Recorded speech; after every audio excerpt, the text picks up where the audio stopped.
To prevent her 3 children from starving, a woman tears through the ice layer with her bare hands. She throws the family's only piece of fish meat into the bone-chilling deep water, watching their only food sink rapidly to the bottom. The 3 cubs finally realize that this evil woman wants to kill them, but they don't know that. The woman does this because only she knows this is the fastest way to get food on this barren ice plain. In this world, they have no concept of fishing. If they want to eat, they can only dive into the water to catch prey or go hunting. June was once a wilderness survival streamer with millions of fans, but who knew that after falling asleep one night, she would transmigrate into a Beast World novel she had read, becoming the mother of the story's main villains. In the original story, the original owner was indeed the mother of 3 children, but she never acted like a proper mother. Not only did she often refuse to give food to her children, she even repeatedly stole the food her children worked hard to find, watching them starve with cold eyes. The original owner's father was a wanderer. In the Beast World, wanderers are rejected by all major tribes and beast cities because they become savage and cruel. Even female wanderers are not accepted by tribes and beast cities due to their low fertility rates, so the original owner could only wander outside with her father since childhood.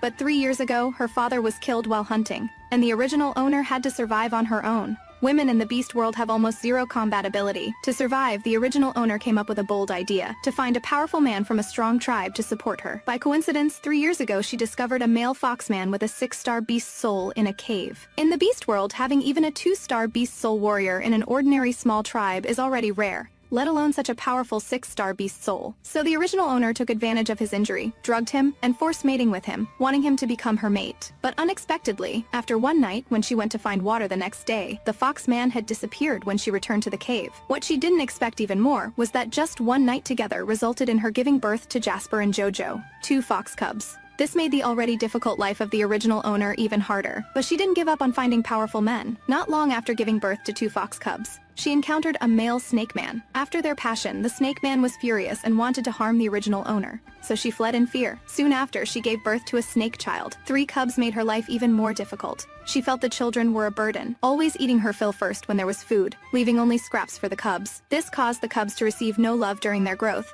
eventually becoming ultimate villains who nearly destroyed the Beast World. Thinking of this, June decides not to worry about future matters for now. After all, what she should be more concerned about now is whether she can fill her stomach today. The endless ice fields before her make her scalp tingle. Although she has rich wilderness survival experience without any tools to help, she doesn't know how many days she can survive in this terrible place. June thinks no more and turns to walk toward the back of the ice cave. As soon as she approaches, she sees 2 cubs wearing rough animal hide clothes. They have their backs to June, their 4 fluffy fox ears twitching happily, completely unaware of June's approach. June steps forward and grabs Jasper's silver braid. Jasper whimpers and turns to bare his teeth at June, his small fangs still stained with fish meat. His light brown fox eyes are filled with anger.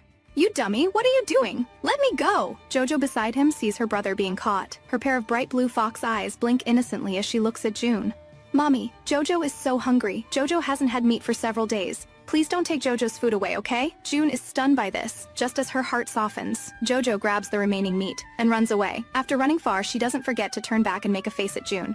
"Ha ha ha, dummy, you got tricked." Seeing his sister run away, Jasper struggles anxiously. "Jojo, save some for me. I was the one who stole that fish." June looks away and tightens her grip. Jasper looks at June with displeasure, his childish voice full of anger. "Dummy, let me go. We caught that fish. Why are you stealing from us?" June feels embarrassed. According to her memories, because of the harsh living environment, food on the ice plains is extremely scarce. The 4 of them are weak and small, unable to catch larger prey, and can only catch fish in ice holes. But they often come back empty-handed, living a miserable life of being hungry 3 days out of 9. Yesterday, Jojo and the others finally caught 2 fish, but before they could eat them, she, their mother, snatched them away and hid them. June releases her grip, her expression softening.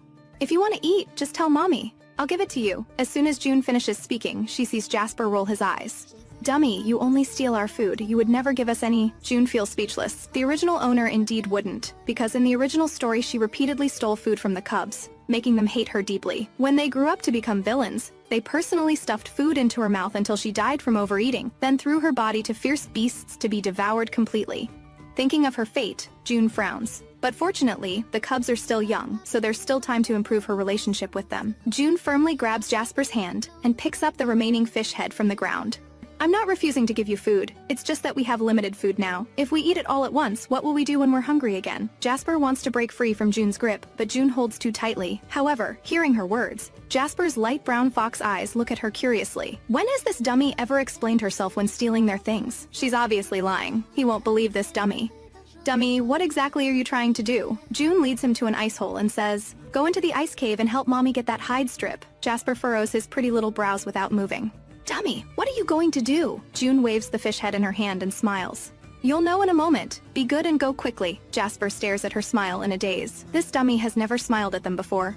Help mommy, and when we catch fish, mommy will give them to you to eat. Jasper wants to refuse, but seeing June's gentle smile, he mysteriously whimpers and runs into the ice cave. While he's gone, June looks toward the ice hole. The ice surface reflects her image. She has long silver hair, and if you look closely, you can see a strand of snow-white hair and a strand of bright red hair mixed in with the silver. In the beast world, after a woman mates with a man, the woman's hair will retain a strand of the man's hair color. However, she hasn't noticed the two different colored strands hidden behind her head. She has a very soft oval face, but because of long-term malnutrition, her cheeks have sunken in. She has a small red mole at the corner of her eye, though her face is somewhat dirty. If properly nourished, she can't imagine how beautiful this face would be after washing. But she has no plans to wash her face or bathe with ice water now, because if she gets sick from the cold, she'll only wait for death. June doesn't observe herself for long. She picks up a large ice block from the side and smashes it into the ice hole. The cold ice hole has already formed a layer of ice, so she needs to break through the ice layer to fish. Only after her hands are nearly frozen does she break through the ice layer on the ice hole. June endures the icy cold and scoops out the ice fragments from the hole. Soon Jasper returns with the hide strip.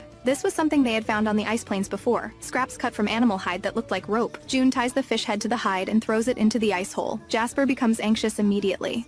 Dummy, how can you throw away the food? Jasper's snow-white big tail swishes as he reaches toward the ice hole, wanting to fish out the fish head. But June is quick to grab his tail and pull him back to her side, not letting him move around. Don't move around. I'm fishing. Jasper's fluffy ears twitch, his little face confused.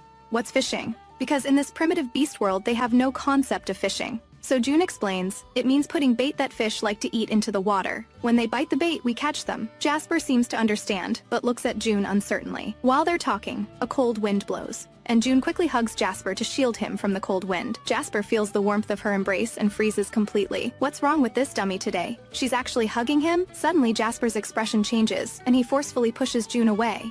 You dummy! Are you trying to throw me into the ice hole and freeze me to death while I'm not paying attention? June rubs her forehead helplessly. I just wanted to help you block the cold wind. Jasper doesn't believe her at all and snorts. Dummy, I won't believe your lies. After saying this, afraid that June might grab him, he turns and runs away. June sighs helplessly. It seems that improving her relationship with the cubs will take time. For now, filling their stomachs is more important. Coming back to her senses, she stares intently at the ice hole, waiting until her legs go numb, but the hide in her hands shows no movement. Still, she patiently waits. Just when her face is about to go numb from the cold wind, the hide in her hands finally moves. After a while, she finally sees fish heads poking out.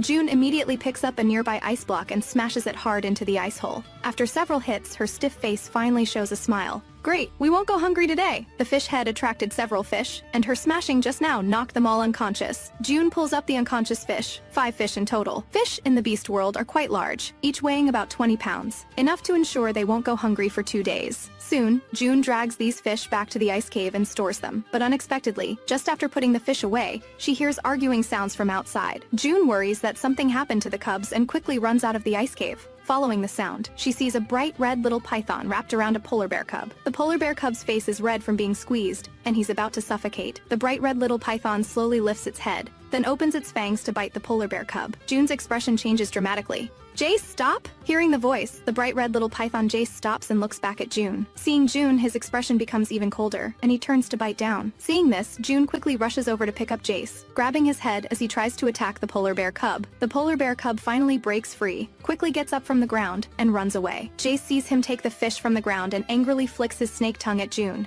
then immediately transforms into human form. The little guy has bright red long hair and a pair of red vertical pupils that coldly stare at June. Under his eye corner, there's a red fang-shaped mark that makes his small face look even more cold and cute. June silently marvels that her 3 children are really good looking. At this moment, Jace speaks coldly. Dummy, you made me lose my food. June comes back to her senses, frowning. Did you catch that fish? Jace's vertical pupils become even redder. He caught it, but I grabbed it, so it's mine. In the Wanderer's understanding, if you want something, you grab it. If you grab it, it's yours. This is also one of the reasons other people despise them. Don't steal other people's food anymore. Mommy caught fish. Come back with mommy to eat. June tries to take Jace's hand. He coldly avoids her and steps back several paces, his red eyes staring at her coldly.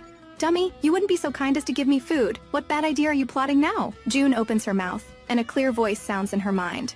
Congratulations, host, on binding the parenting system. I am the system assistant. As long as the host completes system missions, you can receive system rewards. System mission loading complete. Please have child Jace apologize to the polar bear cub and establish correct values for the child. June almost wants to cry with joy. This is exactly what she planned to do anyway. Now she can guide the cubs correctly, prevent them from turning evil, and get rewards at the same time. She has no reason not to do it. But worried, June still asks mentally, what if I don't complete it? The host will receive electric shock punishment. June suddenly feels speechless. Coming back to her senses, June looks at Jace, who is coldly staring at her. She squats down, trying to make her expression look more like a mother's. Jace just hurt the polar bear cub. His father and mother will definitely come looking for trouble later. Come back with me first so they don't catch you. Jace frowns, pressing his small mouth tightly. Although he doesn't know what this dummy wants to do, she's not wrong. That polar bear's mother will hit people. Back in the ice cave, June sees Jasper and Jojo, two little ones holding fish and gnawing on them. Seeing June return, they both alertly hug their fish, looking for a chance to slip away. June doesn't scold them but says, "Today, each of you can eat one fish, and we'll save the rest for tomorrow." Originally, she thought they could eat for 2 days, but the urgent matter is to first get the little cubs to lower their guard against her. Jace looks at June warily but can't resist the temptation of food. He grabs a fish from the ground and starts eating it with big bites. June watches the 3 little cubs eating meat with big mouthfuls, her expression softening. She's also starving and picks up a fish, about to eat. But then she hears a roar from outside. "Jace, get out here!" June looks back at Jace. Jace's cold little face becomes even icier, his red eyes immediately turning vertical. "Don't be afraid, Mom will go out and take a look first." You finish eating, June walks outside. Just outside the ice cave, June sees a woman and a man, 2 very sturdy polar bear people. The polar bear woman sees June come out and glares at her. "June, your snake cub hurt my child. Hand over that evil snake cub immediately." Although June is unhappy with how she talks about her child, she still softens her voice.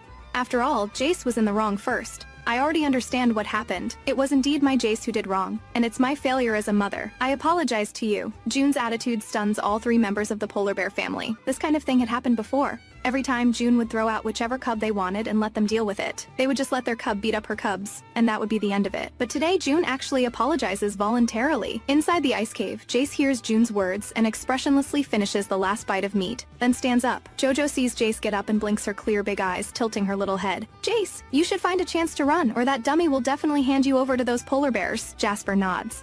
"Last time you were beaten until your snake tail almost broke, and the dummy disgustedly threw you outside the ice cave. If I hadn't found you in time, you would have frozen to death. This time, if you can't escape, you might die." Jace's expression becomes even more grim. He stands up to look at the situation outside, wanting to slip away when June isn't paying attention. Just as he runs out, June catches him with quick reflexes. Jace freezes in terror.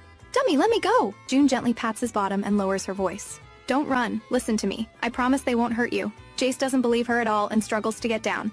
"Jace, just trust Mommy this once. Tomorrow I'll catch fish for you again." Jace presses his little lips tightly. He doesn't trust June, but he can't break free. However, he ate his fill today, so when the dummy hands him over to the polar bears later, he'll find another chance to escape. Seeing him stop moving, June turns to the polar bear family. "I'll have Jace apologize to you and compensate you with 1 fish. How about that?" The polar bear family looks at each other, not knowing why June suddenly changed her ways, but they can accept this condition. After all, on these ice plains, even they have difficulty finding food. Seeing them agree, June gently pats Jace's shoulder. "Jace, apologize to them." Jace tenses his little face and says coldly, "He stole my food before too, and he never apologized to me." The polar bear cub immediately gets unhappy. "You stole from me first." June looks at the little cub's tightly clenched fists and guesses he probably isn't lying. She looks at the polar bear cub. "Tell me, have you ever stolen Jace's food before?" The polar bear cub snorts. "That was because he stole from me first." June's expression darkens as she looks at the polar bear woman. "You heard that. Your cub also stole my cub's food. We can apologize to you, but you must also apologize to my cub." The polar bear man snorts coldly. "Jace almost strangled our cub to death, and you want us to apologize? Dream on. Hand Jace over to us, or this isn't over." After the polar bear man speaks, his palm, bigger than his own head, reaches for Jace. June's heart jumps in alarm as she quickly backs away holding Jace.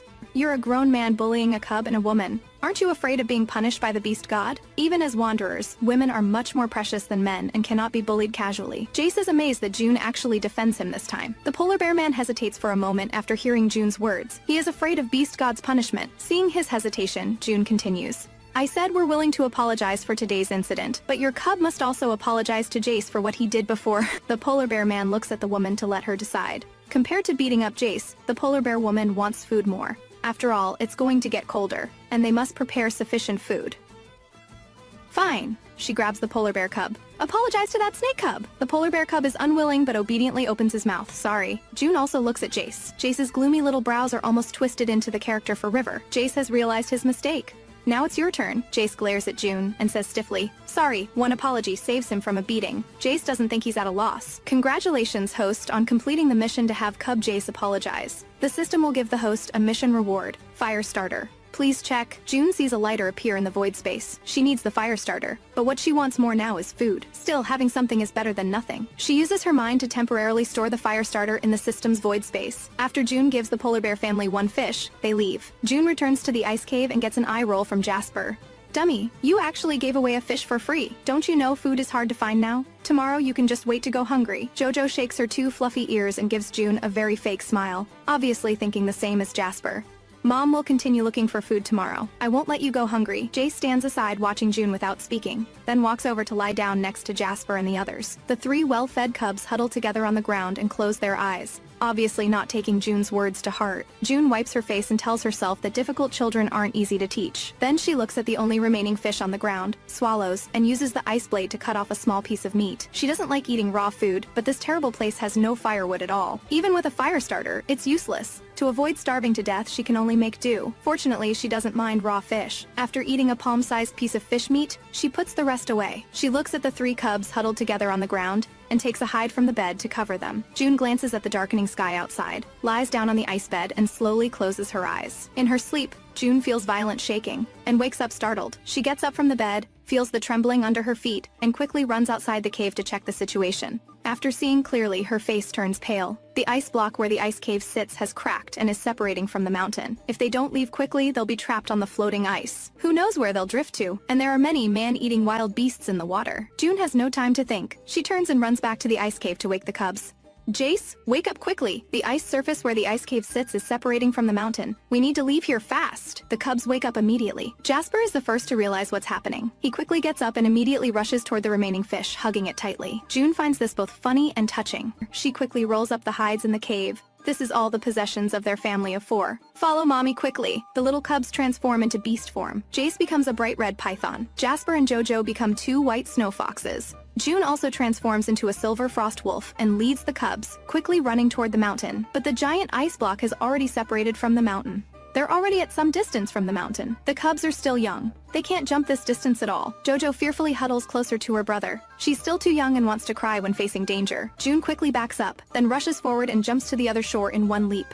The 3 cubs see June leave so decisively. Even knowing that June never liked them, they still can't help but feel desperate and their eyes turn red. They've been abandoned. However, the next second, June backs up, takes a running start, jumps, and leaps back onto the ice block. The 3 children are amazed when they see June jump back. Before they can think much, June urges Jace, quickly get on mommy's back. Mommy will carry you across. Jace thinks he heard wrong. This dummy who hates them actually isn't abandoning them? Jace has no time to think and directly wraps around June's body. Soon June does the same with the other 2 fox cubs carrying them across. Only after landing safely does June collapse weakly in the snow, breathing a sigh of relief. Jojo looks at June lying on the ground, transforms back to human form, wants to come forward but hesitates and stays in place. She doesn't know why June didn't abandon them. She feels it's strange but also a little happy. June catches her breath and also transforms back to human form. She looks at the 3 cubs. I'm fine. After saying this, there's heavy silence because their home is gone. Jojo wrings her little hands, her childish face full of worry. Where are we going? June frowns. They are wanderers, despised by tribes and beast cities. Otherwise, she wouldn't have stayed in the harsh conditions of the ice plains. But the ice plains can no longer sustain their survival. She must take the cubs away. We'll go south. If we encounter tribes, we'll find a way to get them to give us a place to stay and get through this cold season first. The cubs look at each other, surprised that June is actually willing to take them along.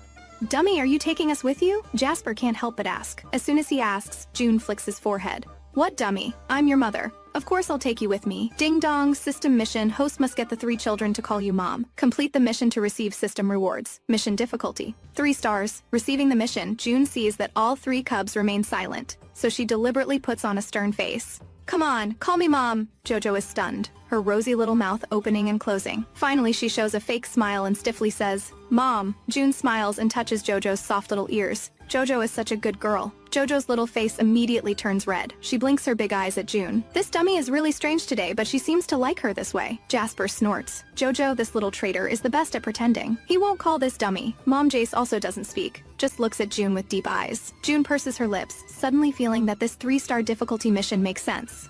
She doesn't immediately force them, so she changes the subject. It's not safe here, let's leave first. June searches through the original owner's shallow memories. The memories record a forest that should be in the direction behind this ice mountain. The ice mountain is huge. They walk until dawn without getting around it. June takes out the remaining fish and divides it into 4 portions. This is their only food. The cubs' little faces are all pale. If they don't get some energy soon, June worries they won't be able to hold on. You wait here for mommy. I'll go see if there's any prey around here. June gets up and leaves. As soon as she leaves, the cubs look at the fish meat in their hands without moving. Jojo speaks with a crying voice, her bright blue eyes becoming dim. I knew she didn't want us. Jasper clenches his little fists. She lied to us saying she wouldn't abandon us.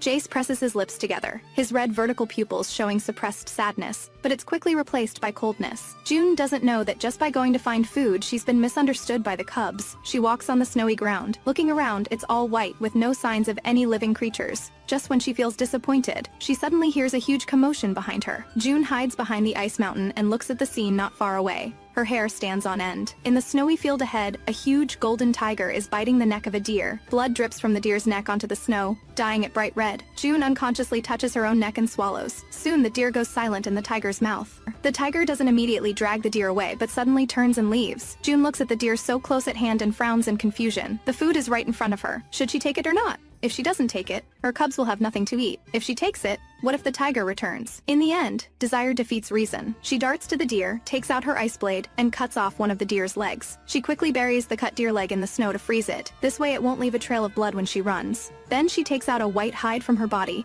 and places it next to the deer as payment for this deer leg. After the deer leg freezes, June doesn't hesitate at all. She shoulders it and runs back. Not long after she leaves, the tiger returns. Approaching the deer, his aura becomes oppressive. His pair of golden eyes look at the deer missing a leg. His prey has been stolen. He sniffs around and sees the white hide on the ground. The huge tiger paw pokes at the hide, guessing this hide was left by whoever took it. The tiger's light golden pupils show coldness. A worn hide was used to take away his deer leg without even asking for his consent. The tiger picks up the hide to throw it away, but after thinking, still throws it onto his back. He'll keep it so he can use the scent on the hide to find whoever stole his prey. Meanwhile, June returns to the cubs, but finds they haven't touched the fish meat in their hands. Look what mommy brought back for you.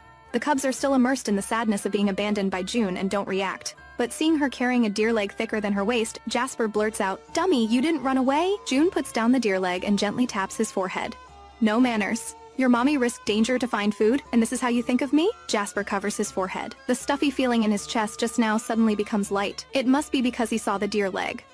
Mommy, where did you get this deer leg? Facing Jojo's bright eyes, June is silent for a moment. I traded it with someone, used hide to trade for it. The cubs are still innocent and don't ask more questions, only knowing they have food. Quickly eat your fish meat, then we'll continue on our way. Having food in hand gives peace of mind. Setting off again, June feels lighter in her heart. This deer leg is large. If they eat sparingly, they can eat for at least 3 days. June thinks that finding deer in the forest shows there were animals before the cold wave came. Going that way, they should be able to leave the ice plains. Walking to where she found the deer, June sees the place where the deer fell. Blood extends along that patch of snow, all the way toward the snow forest. This means the huge golden tiger is very likely in the forest. If she encounters the tiger and he discovers she took his deer meat, she doesn't know if her neck can withstand his bite. Wait, we won't go into the forest. It's safer outside. The little cubs are leaving the ice plains for the first time, and are full of curiosity and fear about the outside world. They all obediently follow beside June. At this time in the forest, the tiger is eating deer when he suddenly looks up and meets a pair of dark green eyes. It's a black-tusked boar that originally wanted to ambush. Discovered by the tiger, it roars and pounces at the tiger. The tiger quickly engages in battle, but the black-tusked boar moves very fast and instantly gets behind the tiger. The tiger quickly turns to attack, but his heart suddenly contracts painfully, making him freeze in place. The black-tusked boar's tusks take the opportunity to pierce the tiger's leg. A tiger's roar echoes through the sky. This startles June and her children, their faces turning pale as they look toward the snow forest in terror. Here, the tiger regains consciousness, flips over the black-tusked boar, jumps behind it, and bites its neck. When the tiger bites through the black-tusked boar's neck, his heart again sends sharp pain. Then his vision goes black and he collapses on the black-tusked boar. The huge tiger body also transforms into a golden-haired man. On the other side, June looks away and urgently says, "Quick, let's go fast." The cubs are all badly frightened. That tiger's roar was too intimidating. It could probably scare all the fierce beasts within several miles from coming this way. June looks at the sky. It's getting dark. They need to quickly find shelter, or the nighttime temperature could freeze them to death. June transforms into beast form, smells the scents around, and finally finds a small cave at the foot of a mountain behind the snow forest. Entering the cave, June tiredly spreads the hide on the ground. You all squeeze together on the hide. It'll be warmer that way. The cubs are also exhausted. They huddle on the hide, staring longingly at the deer leg on the ground. They're so cold and hungry. June is also hungry. She takes out the ice blade and cuts 3 pieces of meat from the deer leg for them. Eat quickly. After eating, sleep well. Tomorrow we'll continue traveling. The cubs get their meat and start eating with big bites. June looks at the bloody raw meat in front of her but can't open her mouth to eat it. She does have a fire starter now, but she doesn't dare go into the snow forest to collect firewood. June steels herself, cuts off a small piece of meat, and puts it in her mouth. The blood mixed with the icy cold, and a terrible bloody smell fills her entire mouth. June can't hold back and spits it out. The cubs hear the noise and all look up curiously. "Mommy, what's wrong?" Jojo looks at June's pale face and suddenly becomes worried. Is the dummy going to die? June shakes her head with difficulty, unable to speak for a moment. It's too disgusting. After a long while, she finally speaks. "I'm fine. Maybe I'm just tired." June gets up and walks out of the cave. The 3 cubs look at each other in confusion. "Do you think Mommy is crazy?" Jace just snorts coldly. Useless dummy. When June returns, she has several dried leaves in her hands and brings them to the cubs. "Drink this water quickly. This is snow water she melted outside using the lighter. In this freezing weather, she can't let the children chew ice to quench their thirst." Jojo cooperatively drinks a few sips. After drinking, her pair of bright blue eyes sparkle. "How is this water warm? I want more." Jojo wants more, but Jace pushes her aside, grabs June's hand, and drinks the water in the leaves in big gulps. Seeing this, Jasper also gets anxious, pushes Jace away, and drinks all the remaining water. "Dummy, I want more." They've been drinking ice water since childhood. Every time they drink it, they feel their bodies get colder. This is the first time they've had warm water, making them feel their whole bodies warm up. Jasper finishes speaking but gets no response from June. He looks up curiously and meets June's slightly stern eyes. He suddenly feels uncertain. "What are you looking at, dumb?" Before Jasper can finish, June pinches his little face.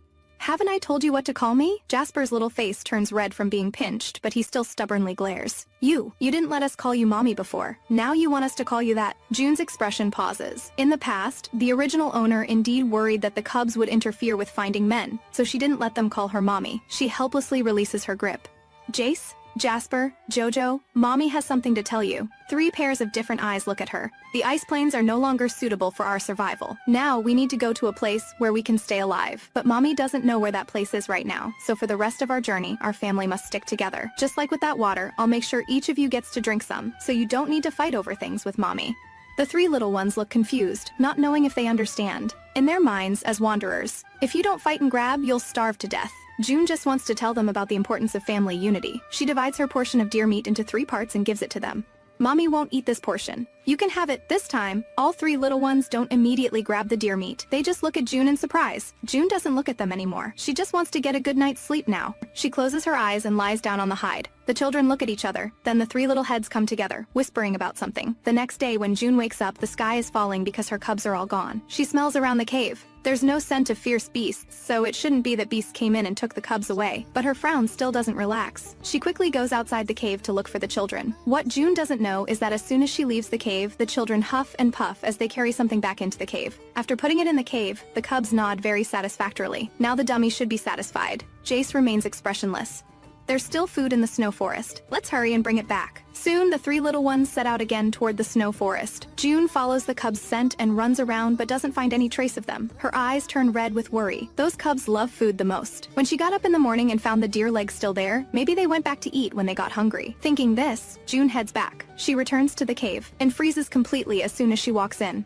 In the cave lies a golden-haired man with long legs, completely naked on her hide. Her gaze follows the man's 8-pack abs downward. June's heart jumps as she covers her eyes with her hands. Only after carefully covering his private parts does June dare to look at him properly. She discovers his body is covered with wounds, the most serious on his leg, where the wound looks particularly gruesome. Just as June wonders why he's in the cave, and whether her missing cubs are related to him, she hears footsteps behind her. June turns around, and sees the little cubs huffing and puffing as they carry deer meat into the cave. Seeing June's shocked expression, Jasper proudly lifts his little chin. "How about it, dummy? Are you satisfied?" June has a big question mark on her face. Jojo smiles sweetly and points to the man on the ground. "This is the man we found for Mommy. Do you like him? He's very powerful. We found him in the snow forest where he killed a huge black tusked boar. After Mommy bonds with him, he can protect Mommy and us." Jasper nods in agreement.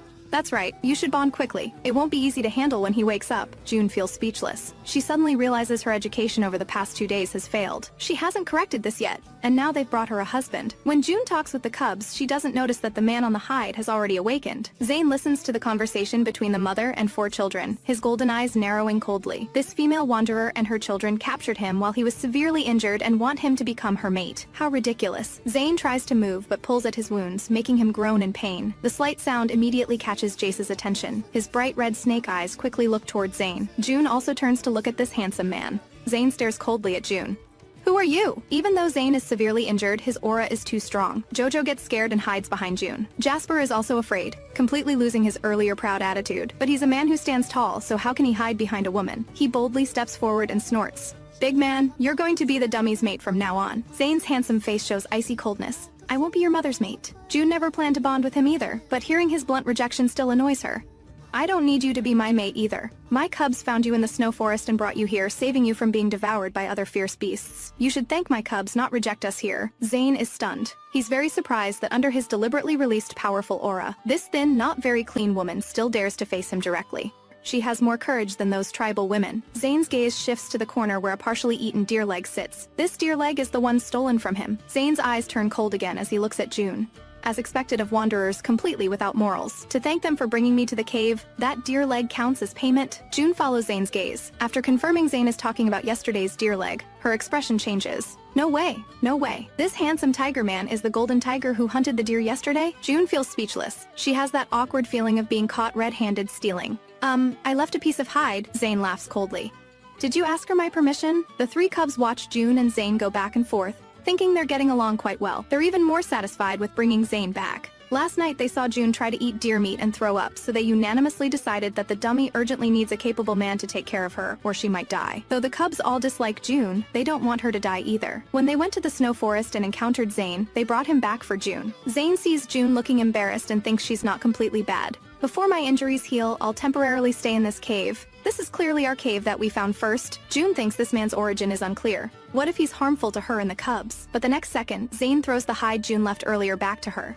That deer leg is compensation for you. June looks at the deer the children brought back. Although this man seems severely injured, staying in the cave with him still carries considerable risk. Just 1 deer leg in exchange isn't enough for her. Not enough. I want half of all your prey. Hearing this, Zane's golden pupils slowly turn vertical, and a powerful pressure attacks June. June feels her breathing become difficult, but she still straightens her back and looks directly into Zane's eyes. After a moment, Zane suddenly restrains his deliberately released aura. His heart condition has flared up, and he can barely move. If these wanderers forcibly took all his prey, he couldn't stop them. Agreeing to give them half at least leaves him with something. Fine. Afraid Zane might change his mind, June immediately takes the children to the snow forest after reaching an agreement. When she sees the black tusked boar half buried in the snow forest, the shock in her eyes can't be suppressed. She's never seen such a huge tusked boar, as big as an elephant in her understanding.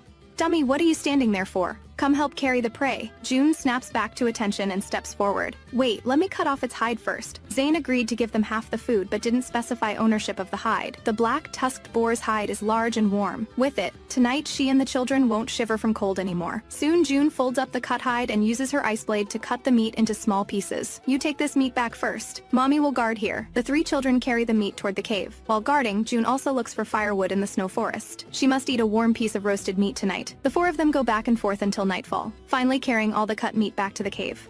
Zane looks at June's face, red from cold, and his stern expression softens slightly. In his understanding, tribal women never take initiative to do anything, always waiting for men to take care of them. Women like June who do everything personally are extremely rare. June knows Zane is watching her with evaluating eyes, but she's too lazy to care. After catching her breath, June stands up and piles half the prey next to Zane.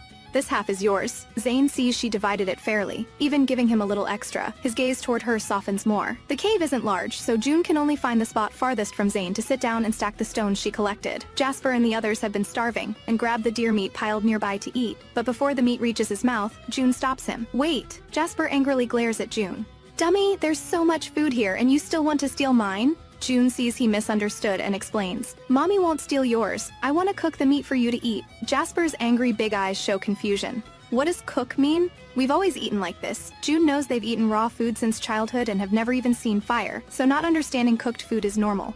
You'll know once mommy finishes preparing it. June takes the meat from his hand and cuts it into slices. She doesn't notice at all how Zane's golden eyes change. Zane is indeed very surprised that June actually knows to cook food. This is something only people from medium and large tribes do. Many small tribes still eat raw food primarily. How does a female wanderer know this? June puts the branches she collected into the stacked stones and takes out her lighter to ignite them. The moment sparks appear, the three little ones get scared and run to the cave entrance, looking at her with terrified eyes. Dummy, what are you doing? At this moment, Zane also sits up straight the instant June lights the branches. His eyes are full of shock. You have fire starter? June knows having fire will surprise them, but she didn't expect such a big reaction. She says calmly, the beast god gave it to me. People all worship the beast god. Whether they believe it or not, she'll stick to this explanation. Zane frowns. He knows June isn't telling the truth, but he can't think of where a female wanderer could obtain fire starter. June looks at the three children. Don't be afraid. As long as fire is properly controlled, it won't hurt us. To prove her point, June strings the sliced deer meat on branches and roasts it over the fire. Soon the aroma of roasted meat fills the air. Smelling the meat, throats unconsciously swallow. Jojo twitches her delicate little nose and stares longingly at the roasted meat in June's hands. Finally, hunger defeats her fear of fire. She carefully moves behind June. Mommy, it smells so good. June blows on a stick of roasted deer meat and hands it to her. Try it and see if it tastes good. Jojo smells the deer meat's aroma and greedily bites down. One bite completely conquers Jojo's taste buds. It's so delicious! Seeing his sister eat happily, Jasper can't help but rush over, wanting Jojo's roasted meat. But just as he reaches out, his little hand stops in midair. Jasper suddenly remembers June's serious expression when he fought for water. But he really wants to eat roasted meat right now. He stares longingly at the roasted meat in Jojo's hand. There's only one piece left before she finishes it all, just as Jasper eagerly reaches out to grab more food. A steaming skewer of grilled meat appears in his hands. There's plenty more. You can all have some. Jasper looks at the grilled meat and eagerly stuffs it into his mouth. But the meat is too hot. Jasper hops around from the heat, yet he refuses to spit out the meat in his mouth. Seeing this, June reminds him, be careful. Freshly grilled food is always hot. You need to blow on it first before eating. With that, June hands another skewer of grilled meat to Jace. Jace has a cold personality. Even though he craves the grilled meat, his little face shows no extra emotion. He takes the meat, blows on it, and takes a bite. The grilled meat tastes delicious, but his expression remains cold as ever. The three children eat bite after bite. When June sees their bellies getting round and full, she stops letting them eat more. Too much food causes indigestion. After eating their fill, the three cubs start feeling sleepy. Seeing them all close their eyes, June finally sits down. She divides the grilled meat on the leaves in half and takes one portion to Zane. Zane looks surprised. He never expected June would willingly share her grilled meat with him. This is to thank you for sharing your food with us. Zane had been smelling the delicious aroma earlier. After taking the grilled meat, he offers her a piece of raw meat in return. I don't need a woman to provide for me. June doesn't refuse. Free food is free food. Let's call it an equal trade. June takes the meat back to the fire pit and sits down to eat her grilled meat. After finishing the remaining meat, she puts out the fire and lies down beside the children. On the other side, Zane picks up a piece of grilled meat and eats it. The outside is crispy, the inside tender. Better than anything he has eaten before. He takes a long look at June. This woman is indeed different. After eating, he looks at his injured leg and frowns. The wound on his leg is too severe. It probably won't heal anytime soon. He grabs the animal hide from the ground, tears it into strips, and simply bandages the wound on his leg. However, the injury combined with his heart condition has damaged his beast's soul. Right after bandaging the wound, he closes his eyes in exhaustion. In her sleep, June feels the breathing sounds near her ear getting heavier and heavier. She wakes up startled. She touches the sleeping children beside her, confirming they show no abnormalities, then turns to look in Zane's direction. She thinks to herself, do all men breathe so loudly when they sleep? Just as she prepares to close her eyes and continue sleeping, she realizes something doesn't sound right. After thinking about it, she gets up and walks over in the dark. Moving closer to Zane, she speaks softly, Hey, are you okay? No response comes from him. June frowns. Men may be unconscious, but they're very alert. She has gotten this close, yet he still shows no reaction. Or something must be wrong. June lights a fire beside Zane. The weak glow illuminates Zane's tightly closed eyes. June moves closer and touches his forehead with her hand. So hot. He has a fever. June looks at the wound on his leg. It's simply wrapped with strips of animal hide. This kind of treatment provides no real healing effect. But she has no medicine, and no way to treat his illness. Yet she can't just sit by and watch. After all, she did take half of his prey. After thinking it over, June gets up and walks out of the cave. When she returns, her hands hold a large handful of snow. She covers him with extra animal hide, then applies the snow to his armpits and neck and forehead. Applying it to these areas helps lower his temperature faster. While treating him, June discovers 5 stars on his right shoulder. She's shocked beyond belief. He's actually a 5-star beast soul. This level is rare even in medium-sized tribes. She wonders where he came from. June keeps moving, going back and forth between inside and outside the cave, all to help lower Zane's temperature. Watching his burning hot temperature gradually decrease, June also yawns from exhaustion. She prepares to get up and return to sleep beside the children, but she has been squatting too long and her legs are numb. As soon as she stands up, she staggers and falls forward onto Zane. June's face crashes into his chest, making her nose ache. Why are this man's muscles so hard? Just as she fumbles in the darkness trying to get up, the next second comes his voice. "What are you doing, woman? Get off!" June gets shoved directly to the ground, landing so hard her bottom nearly breaks. Zane looks at June with cold, stern eyes. He never expected June would take advantage and climb on top of him. "You better give up any thoughts of making me your mate." June explodes with anger upon hearing this. "Who wants you as my mate? You had high fever last night. I kindly used snow to cool you down. Is this how you repay me?" Zane's expression doesn't change. He clearly doesn't believe June's words. "I don't need you to do anything for me." Good intentions unrewarded. June huffily returns to sit beside the children. But as soon as she sits down, she meets Jace's disgusted red eyes. Useless dummy. At this moment, Jasper also opens his sleepy eyes and sits up. "That man was injured, and you still couldn't handle him." Fox people have very sharp senses. The children heard everything that just happened. In their view, June was trying to force herself on Zane but failed. June can't defend herself. "I was treating his illness." The 3 cubs give her unified eye rolls, then turn over and go back to sleep. "I'm your mom. How can you not believe in my noble character?"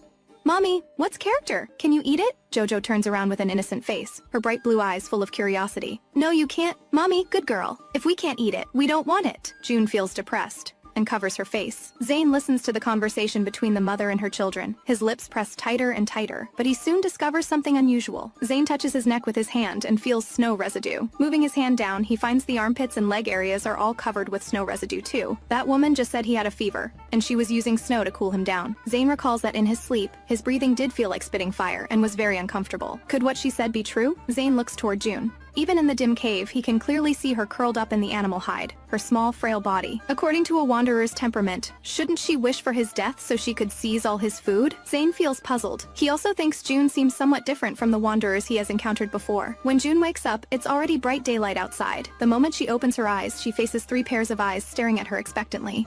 "Mommy, you finally woke up. If you hadn't woken up, Jojo would have thought you died." Wow.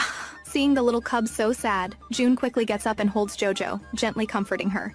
"Don't cry, don't cry. Mommy was just very tired and slept a bit late. It seems her education of the cubs these past few days has been effective. They know how to care about her now." "Then Mommy, can you quickly grill meat for us to eat?" June looks down and sees the sly smile in Jojo's eyes. The little bit of emotion that had just risen in her heart instantly vanishes. She thought they were worried something might happen to her. Turns out they were just afraid no one would grill meat for them. Considering she's hungry too, June still gets up to cut meat. Just after finishing their grilled meat, Jasper rushes toward the cave entrance with his face red from holding his breath. The moment he rushes out, June hears his young, startled cry. "What's wrong?" June gets up and walks to the cave entrance. She's completely stunned. The cave that allowed easy access last night is now piled with snow reaching half the entrance height. Jasper has already disappeared into the accumulated snow. How did the snow suddenly become so thick? June walks outside the cave. The accumulated snow is so thick it reaches above her thighs. If the cubs walk out, the snow would nearly reach over their heads. Most terrifying of all, it's still snowing outside. In normal years, it never snows this heavily. This is extreme cold. June turns around, somewhat surprised that Zane would respond to her words.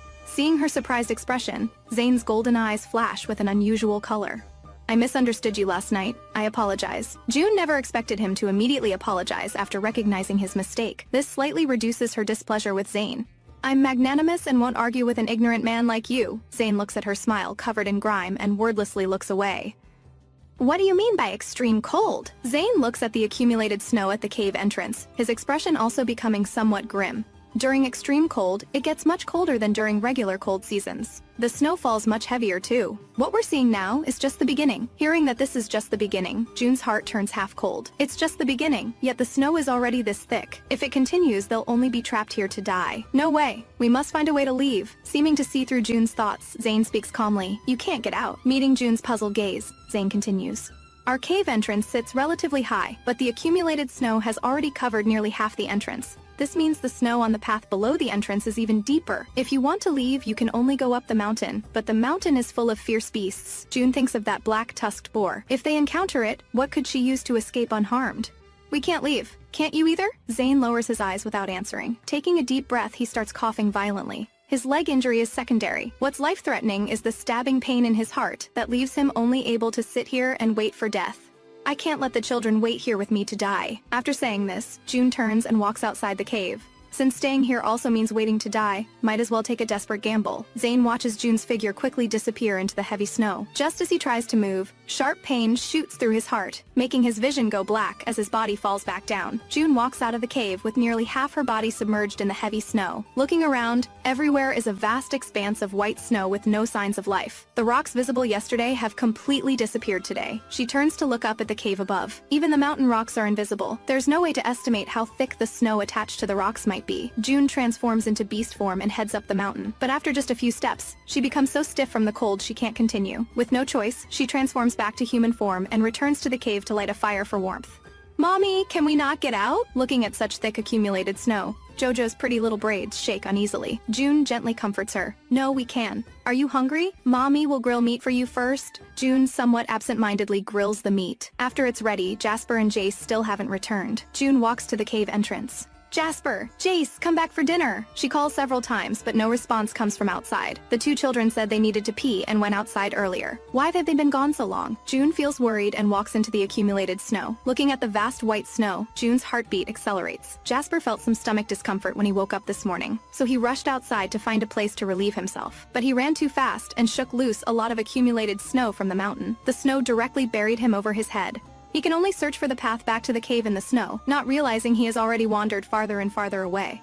Dummy, where are you? No matter how he walks, he can't get out. Jasper panics terribly. Dummy, Jojo, Jace, where are you? Dummy, I'm scared. Running around like a headless fly has exhausted him. He slumps down in the snow pile, his little face full of despair. The icy cold of the accumulated snow also causes the little cub's temperature to drop rapidly. His eyelids become extremely heavy. So sleepy. I want to sleep so badly. Back on the ice plains, he used to see that polar bear woman holding her child in her arms. The polar bear child looked so comfortable and happy. At that time, he was very curious whether a mommy's embrace was really that warm, but his mommy would never hold him. Mommy, I'm so cold. I want a hug. Just as Jasper is about to close his eyes, the top suddenly brightens. A pair of slightly cool hands pull him out from the thick accumulated snow. Finally found you! Jasper, you scared Mommy to death! Cold to the point of nearly losing consciousness, Jasper suddenly finds himself pulled into a warm embrace. He keeps his eyes tightly closed and nuzzles into June's arms. Mommy, will you hug me? Feeling the little cub's dependence and longing, June's heart nearly melts. She holds the child in her arms tightly and kisses his icy little cheek. Mommy's here! It's okay now! The gentle voice makes Jasper completely drop his guard and pass out. Seeing Jasper unconscious, June panics terribly. She wants to carry him back to the cave first, but worries about Jace. She can only wrap Jasper tightly in her hide clothing and continue searching for Jace. June doesn't walk long before she sees Jace collapsed in a snow pile. The accumulated snow has completely buried him. If not for his exposed tail, she wouldn't have been able to see him. After pulling Jace from the snow pile, she discovers his foot has been injured, and his consciousness has been frozen into confusion. Mommy! His crimson eyes are tightly closed, yet his mouth mumbles something. Don't be afraid, don't be afraid. Mommy's here! Ding! Congratulations, host, on completing the second mission. The children have all successfully called you Mommy. Please receive the system's reward. June sees a box appear in the void environment. When the box opens, inside is a golden pill. What is this? Host, this is a miracle healing pill. No matter what illness it is, it can quickly cure it completely. Can it bring back the dead? Yes. Getting the system's confirmation, June puts the pill into the system space. The moment June returns to the cave, Jojo sees Jace's bloody leg and her face turns deathly pale. She drops the meat in her hands and runs over in panic to hug June's leg, pleading pitifully, Mommy, please don't throw away my brothers. June stops in her tracks. No wonder Jojo would think this way. In the past, whenever the three children got hurt or felt sick, the original owner would threaten to throw them away and wouldn't allow them to rest in the ice cave, afraid they might die in the ice cave and bring bad luck. This caused the three children to hide whenever they got sick or injured, keeping it from June for fear of being abandoned. June carefully places Jace and Jasper on the animal hide, still comforting Jojo. No, Mommy promised never to abandon any of you. Jasper's body shows some hypothermia. June glances toward Zane's direction. Seeing him leaning against the stone wall with his eyes closed resting, she turns her back and unties her hide clothing. What June doesn't know is that the moment she turns around, Zane opens his eyes. He actually feels somewhat puzzled. From the conversations between these children and June, their relationship doesn't seem very good. June seems more like an irresponsible mother to her children, but from June's behavior, it doesn't seem to be the case. While Zane puzzles over this, he sees June remove her hide clothing. Under the grime-stained hide clothing lies skin as white as snow. Zane feels his heart skip a beat, the pain making him gasp. He frantically closes his eyes. June, with her back turned, has no idea what's happening. After removing her hide clothing, she picks up Jasper and uses hide strips to tie him to her body, planning to use her own body temperature to gradually warm him up. After securing Jasper, she comes to Jace to check his foot injury. She touches Jace's foot and confirms he hasn't injured the bone. It's just a surface wound. Only then does she carefully use hide strips to bandage his wound. The moment the wound gets bandaged, Jace wakes up. After a brief moment of confusion, the little guy instantly becomes alert. He quickly tries to get up, but moving pulls at the wound on his foot, making him whimper in pain. June quickly supports him. "Don't move around. Mommy just finished bandaging the wound on your foot." Jace keeps a stern little face as he tries to push her away, but his hands have no strength at all. "It's just a small injury. I'm fine." Jace maintains his cold expression. He absolutely will not show weakness in front of June and give her a reason to abandon him. Okay. Our Jace is the strongest. A little scrape is nothing at all." Jace purses his lips and turns his little face away from her, puffing out his little chest as he limps to sit aside. Seeing he's truly fine, June puts the already cooled meat back on the fire to reheat. When the aroma of grilled meat drifts out, Jasper's delicate little nose twitches, and he slowly opens his light brown fox eyes. Realizing he's in June's arms, Jasper freezes completely. Coming back to his senses, he struggles excitedly. "Stupid dummy, why are you tying me up? Put me down." June is grilling meat when Jasper moves, causing the meat in her hands to fall into the fire. "Don't move yet. Mommy will put you down in a moment." Jasper feels uncomfortable all over. This is the first time he has truly felt June's embrace. It's very warm and somewhat soft, just like the mommy's embrace he had imagined. When he was little, he had also eagerly thrown himself into June's arms out of longing. But the next moment, she pushed him away and fiercely told him that only food could be held in her arms. He didn't want to become her food. June assumes Jasper is just hungry and quickly unties the hide strips on her body to put him down. Gaining his freedom, Jasper runs to Jojo's side, staying far away from June. June feels somewhat helpless. The meat is all grilled. "Let's eat." June again divides the remaining meat in half and takes one portion to Zane. Seeing June approach, Zane looks quite surprised. "Can I ask you about something?" "Questions aren't free." Zane snaps back to attention. Having her ask him questions in exchange for grilled meat seems reasonable. "Go ahead and ask. Do you know how long it takes to get from here to the nearest tribe?" "Cross 3 snow mountains, pass 1 ice river, and you can reach Black Market Tribe."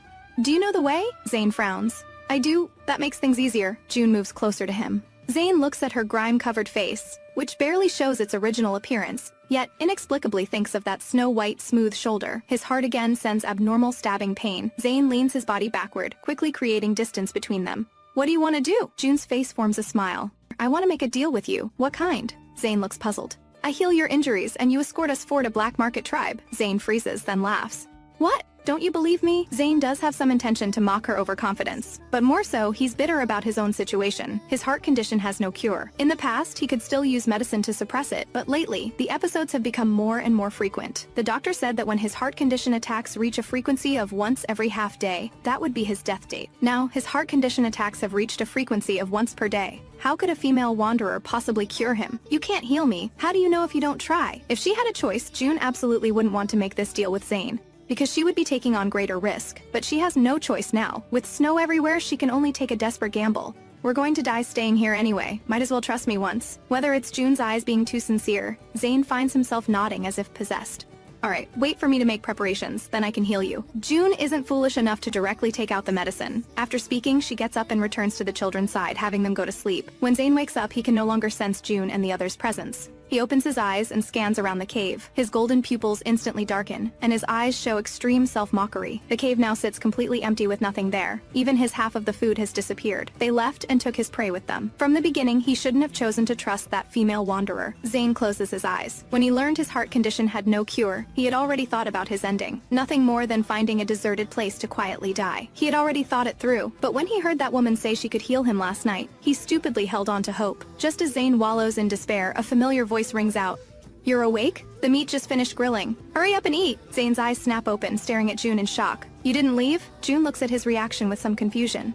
"What's wrong? Does your wound feel uncomfortable?" "I'm already making medicine for you. Just wait a bit and it'll be ready." Zane's gaze remains fixed on June. Being stared at by such a handsome man, June's old face turns red, but she quickly remembers the grime on her face and calms down again. Even in the beast world where women are scarce, this 5-star beast soul man couldn't possibly lack beautiful women's admiration. Most likely he thought she had already run away. June becomes more and more convinced this possibility is very likely.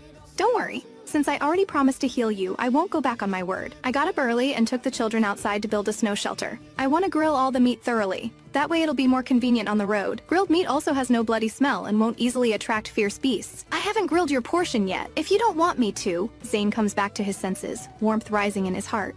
I'm willing. Zane's eyes focus intently on her.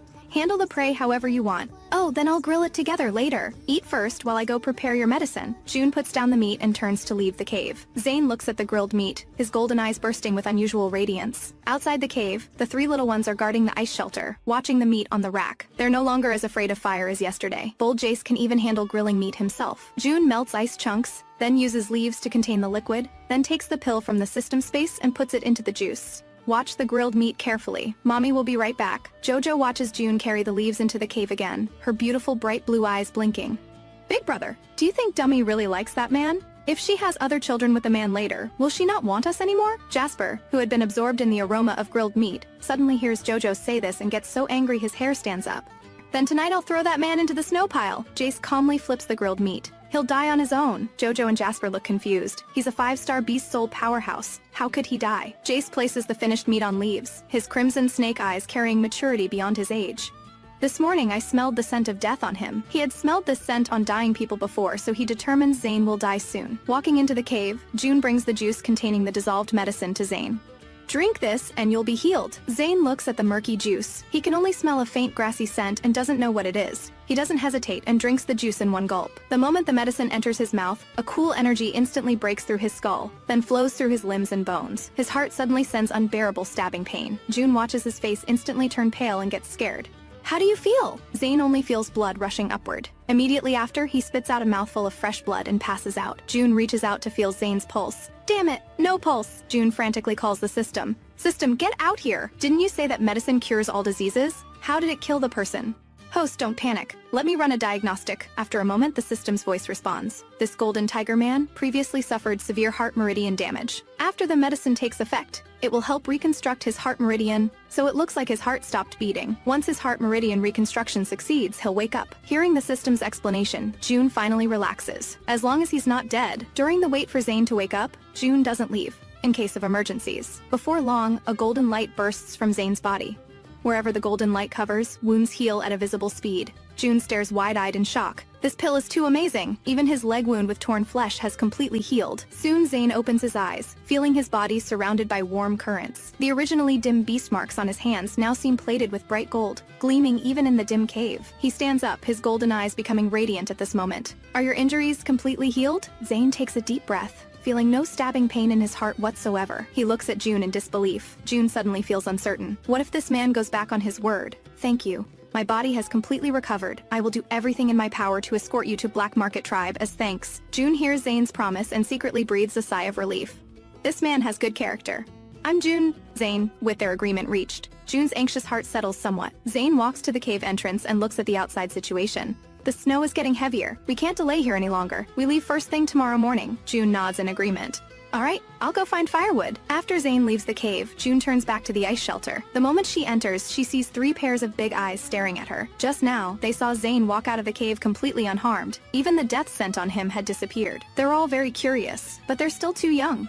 This confusion doesn't linger in their minds long before getting pushed aside. Mommy, is that man going to travel with us? Yes, he'll escort us to the nearest tribe. Let's hurry and grill all the meat. We need to travel tomorrow. There's a lot of raw meat. Even by evening, half of it still isn't grilled. June sees the 3 little ones have all laid down to sleep. She takes out her bone knife and slices the remaining meat. While Zane hasn't returned, she puts some of the already grilled meat into her void space. The stored meat can serve as their final safety net. When Zane returns, he carries a large bundle of branches. Is this enough? June nods. Enough. You should rest first. Zane doesn't rest. Instead, he walks to her side. I can help. June looks up in surprise. You know how to use fire? Zane shakes his head. I've used it before. June knows that generally small tribes don't have many people who know how to use fire, but she doesn't ask further questions. After all, they're just cooperation partners now. There's no need to dig into each other's backgrounds. But Zane apparently doesn't think the same way. Where is your mate? Why isn't he with you? In the beast world, men must protect women as their duty. Even if June is a wanderer, she's still a woman. After forming a mate bond with a husband, the man should fulfill his responsibility to care for her. June doesn't look up. I don't have a mate. This answer surprises Zane. He clearly saw different colors in her hair. This is a sign she has mated with men. How could she not have a mate? Zane can only think of one possibility. Did male wanderers capture you and force you to bear children? But Zane quickly dismisses this theory because he smells the scent of exile flower on June. Wanderers in the beast world fall into two types. One type consists of criminals exiled by various tribes or beast cities. These criminals get fed exile flower when banished. The exile flower merges into the criminal's bloodline, and their descendants also carry the exile flower scent. The other type consists of wanderers exiled due to disabilities. Though they don't carry the exile flower scent, they show obvious disabilities that are easy to distinguish. June carries the exile flower scent. She has wanderer bloodline. No man forced me. I willingly bore my children. June doesn't want Zane to know she forced men to father her 3 children. This isn't exactly honorable. Zane sees June doesn't want to talk about it and stops asking. He helps her grill the remaining meat. Soon the second day arrives. When June opens her eyes again, bright daylight already fills the outside. June sits up, every hair on her body standing on end. Zane has disappeared. Did Zane take the meat and run? June jumps up from the hide mat and runs toward the cave entrance.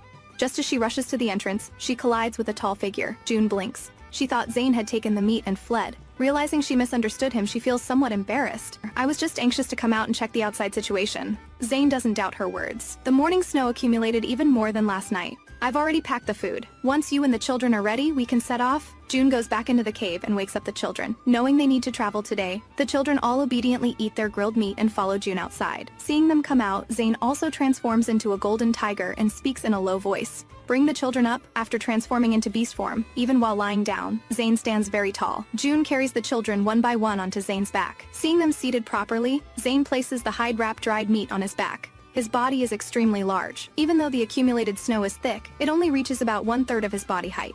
Walking isn't too difficult. The higher up the mountain they go, the broader June's view becomes. Looking down from the mountain, everywhere appears snow-white without any signs of life. June doesn't dare imagine how she would lead the children out of this hellish place without Zane.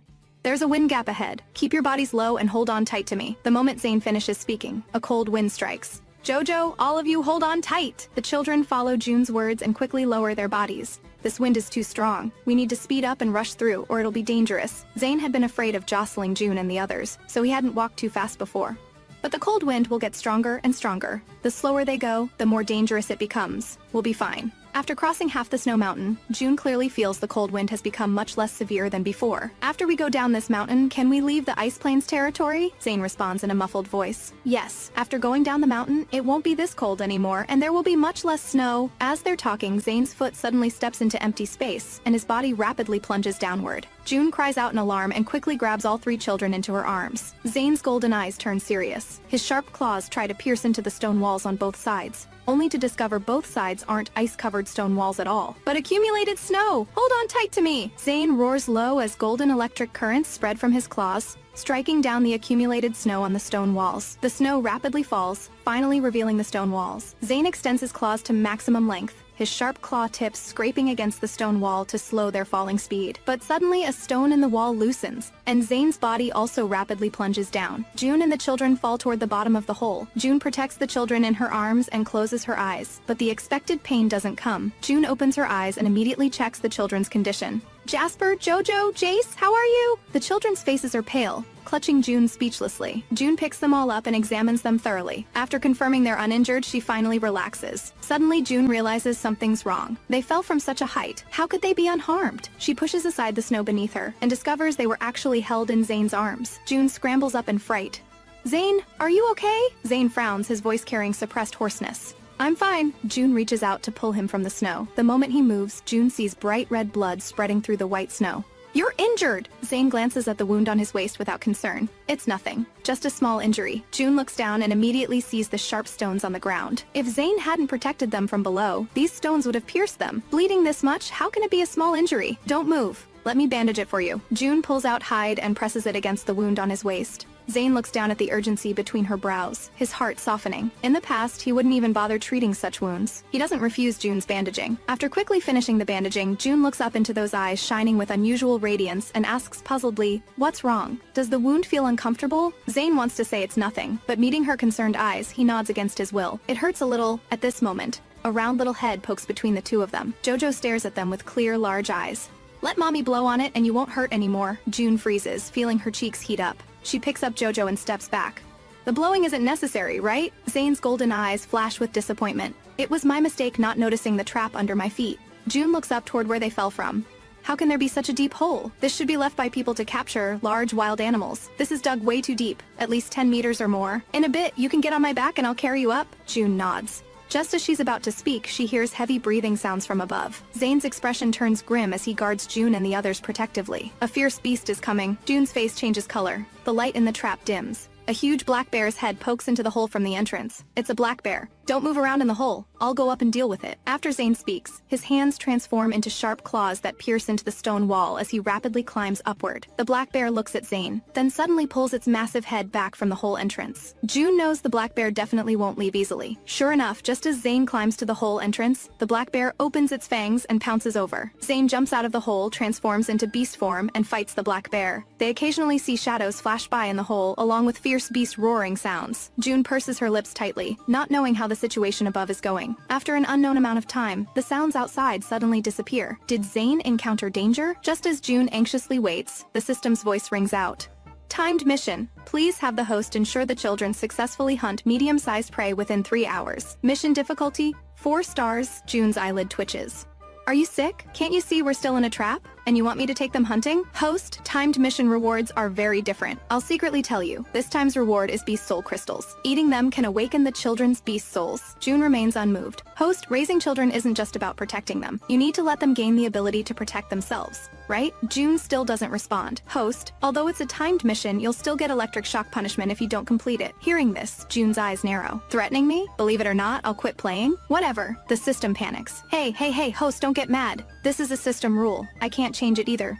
But I can give you a safe location and guarantee your and the children's safety. June feels somewhat moved. She has already experienced the beast world's dangers these past few days. Rather than constantly protecting the children herself, she truly hopes they can develop self-protection abilities. Can you really ensure our safety? Host, rest assured. If something happens to you, who would I find to do missions? If we can't complete missions, we get punished too. I've already detected it. In the northeast direction from the cave, there's a medium-sized wild bull. It's currently 1 kilometer away from you. 3 hours is enough time for you to set up traps. I'll constantly monitor the wild bull's location for you and absolutely guarantee your safety. With the system's guarantee, June also makes up her mind. June looks toward the children sitting on the hide. It's getting dark. It's not safe staying here either. All of you get on Mommy's back. Mommy will carry you up. The children look at June in surprise.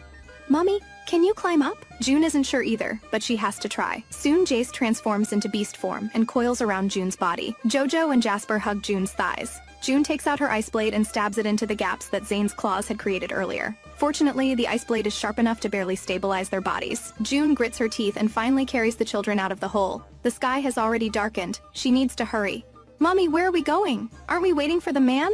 We'll come back in a bit. The children don't know what June plans to do, but don't want to separate from her either. Host, it's just ahead. You're now only 300 meters from the wild bull. There's an abandoned trap under that big tree ahead. You can make use of it. June quickly walks to the location the system mentioned. In a pile of snow, she indeed sees an obvious depression. June walks over and carefully clears away the snow. Below, a relatively shallow hole entrance is revealed. After preparing the trap, she walks to the children. Jace, Jojo, Jasper, Mommy has prepared a trap to catch prey. In a moment, you'll hide around the trap. After I lead the prey into the trap, you'll be responsible for killing it. Hearing this, the 3 children's faces turn pale. Jojo's bright blue eyes instantly fill with tears, staring at her accusingly. Jasper angrily clenches his small fists. You dummy! You want to use us as bait! Jace's face turns palest of all. His crimson eyes glare coldly at June. Want to kill us? No way! The 3 children turn to run. June quickly grabs them with quick reflexes. Listen to Mommy. The wild bull is already heading this way. If we don't catch it, it will attack us once it discovers our scent. For self-defense, we can only strike first. 3 pairs of eyes, angry, desperate, stare at her, making June's heart ache. June looks into the children's eyes. Will you trust Mommy just this once? Jasper and Jace still strongly resist. Only Jojo's attitude softens somewhat. You really aren't using us as bait? I promise I'm not. Jojo looks at her brothers. Then, Jasper, Jace, let's trust Mommy once, okay? Jasper angrily huffs. Just once. If you lie to us again, I won't forgive you. Jace stares at June without speaking. All right. June doesn't dare waste time. She finds the safest, most hidden position around the whole entrance and has the children hide there. Jasper, take this ice blade for protection. Jasper grips the ice blade tightly. Before you see Mommy running over, you absolutely cannot come out. Understand? Jojo nods obediently upon hearing this. June grits her teeth and gets up, not noticing a pair of eyes watching them from not far away. Host, the wild bull is already heading your way. It's now only 50 meters from you. June randomly picks up a wooden stick from the ground and runs toward where the wild bull is. Host, it's coming! June stops walking. When the cold wind blows, she smells the wild bull's stench. The next instant, a wild bull twice the size of a normal water buffalo charges toward her. June turns and runs. The wild bull chases behind. Host, run faster! The wild bull is about to catch up. June swears she has never run this fast in her entire life. June immediately transforms into beast form and rapidly runs through the snow. The children hiding in the snow soon hear commotion ahead. Jojo immediately spots the frantically running June. It's Mommy, she's coming! There's a wild bull behind her! Jace tenses his little face and transforms into beast form, ready for defensive attack. June rushes to the trap location in one breath, and leaps with gritted teeth. The wild bull continues charging forward fiercely. June jumps over the trap. When landing, her foot suddenly slips, and half her body hangs suspended above the trap. The camouflage trap collapses with a crash. The wild bull, unable to break in time, also tumbles into the trap. Mommy! Jojo and the others run out from the snow. After falling into the trap, the wild bull roars angrily. Seeing June hanging at the hole entrance, it rams against the stone wall with force. The violent shaking makes June's hands slip, and her entire body falls into the trap. The moment June falls into the trap, the wild bull lowers its head and charges at her. Jace, go find ice stones. The more the better. Hurry! Jace reacts first and immediately leaves. Soon Jojo and the others return with ice stones in their hands. June glances at them with determined eyes. Throw them down! Zane, carrying a black bear, returns to the trap to find June and the others missing. His face changes drastically. He puts down the black bear and searches around the whole entrance for their tracks, following the footprints on the ground. Outside the trap, the three children stare at June without moving. Jace, listen and throw the ice stones down! Kill the wild bull! Before June finishes speaking, the wild bull charges at her again. The trap isn't large, giving June little space to dodge. After several rounds, she already has multiple injuries. Jace's little face tightens as he stares at the wild bull and throws down hard. Go die! Seeing Jace move, Jasper and Jojo raise their ice stones and hurl them at the wild bull. Getting hit makes the wild bull even angrier. I'll get ice stones. You guard this place. Jace carries ice stone after ice stone to the trap edge. Jojo and Jasper struggle to throw ice stones at the wild bull. The wild bull gets hit in the eye and roars madly before ramming into June. June can't dodge in time and gets hit in the shoulder, the pain turning her face pale. Mommy! Jojo cries out and raises her ice stone high, smashing it hard into the wild bull's head. With the sound of bones cracking, the wild bull crashes to the ground. Looking at the fallen wild bull, June's vision gradually blurs. Congratulations, host. Congratulations, host, on obtaining Beast Soul Crystals, a high-grade yellow crystal. Damn system, what happened to guaranteeing my safety? Heh, I said I'd guarantee your lives would be safe. That's exactly right. Ow, my stomach hurts. I need to go to the bathroom real quick. A program needing to use the bathroom? Bullshit. June hasn't finished cursing before losing consciousness. After an unknown time, she opens her heavy eyelids to see one big and three small figures sitting in front of her like statues. Seeing her open her eyes, Zane immediately comes forward. June, you're finally awake! June blinks, shocked by the intense emotion in Zane's eyes. This man is quite loyal. Seeing her injured almost made him cry. I'm fine, Jojo has cried until her eyes are swollen. She carefully grasps June's hand, her little mouth trembling as she's about to cry again. June can't bear seeing her like this and lovingly coaxes, don't cry, don't cry. Mommy is fine, it's just a little surface wound. The moment she moves, it pulls at the shoulder wound, making her gasp in pain. Don't move around! Zane's golden eyes darken as he carefully supports June, preventing her from getting up. June had felt her shoulder before losing consciousness.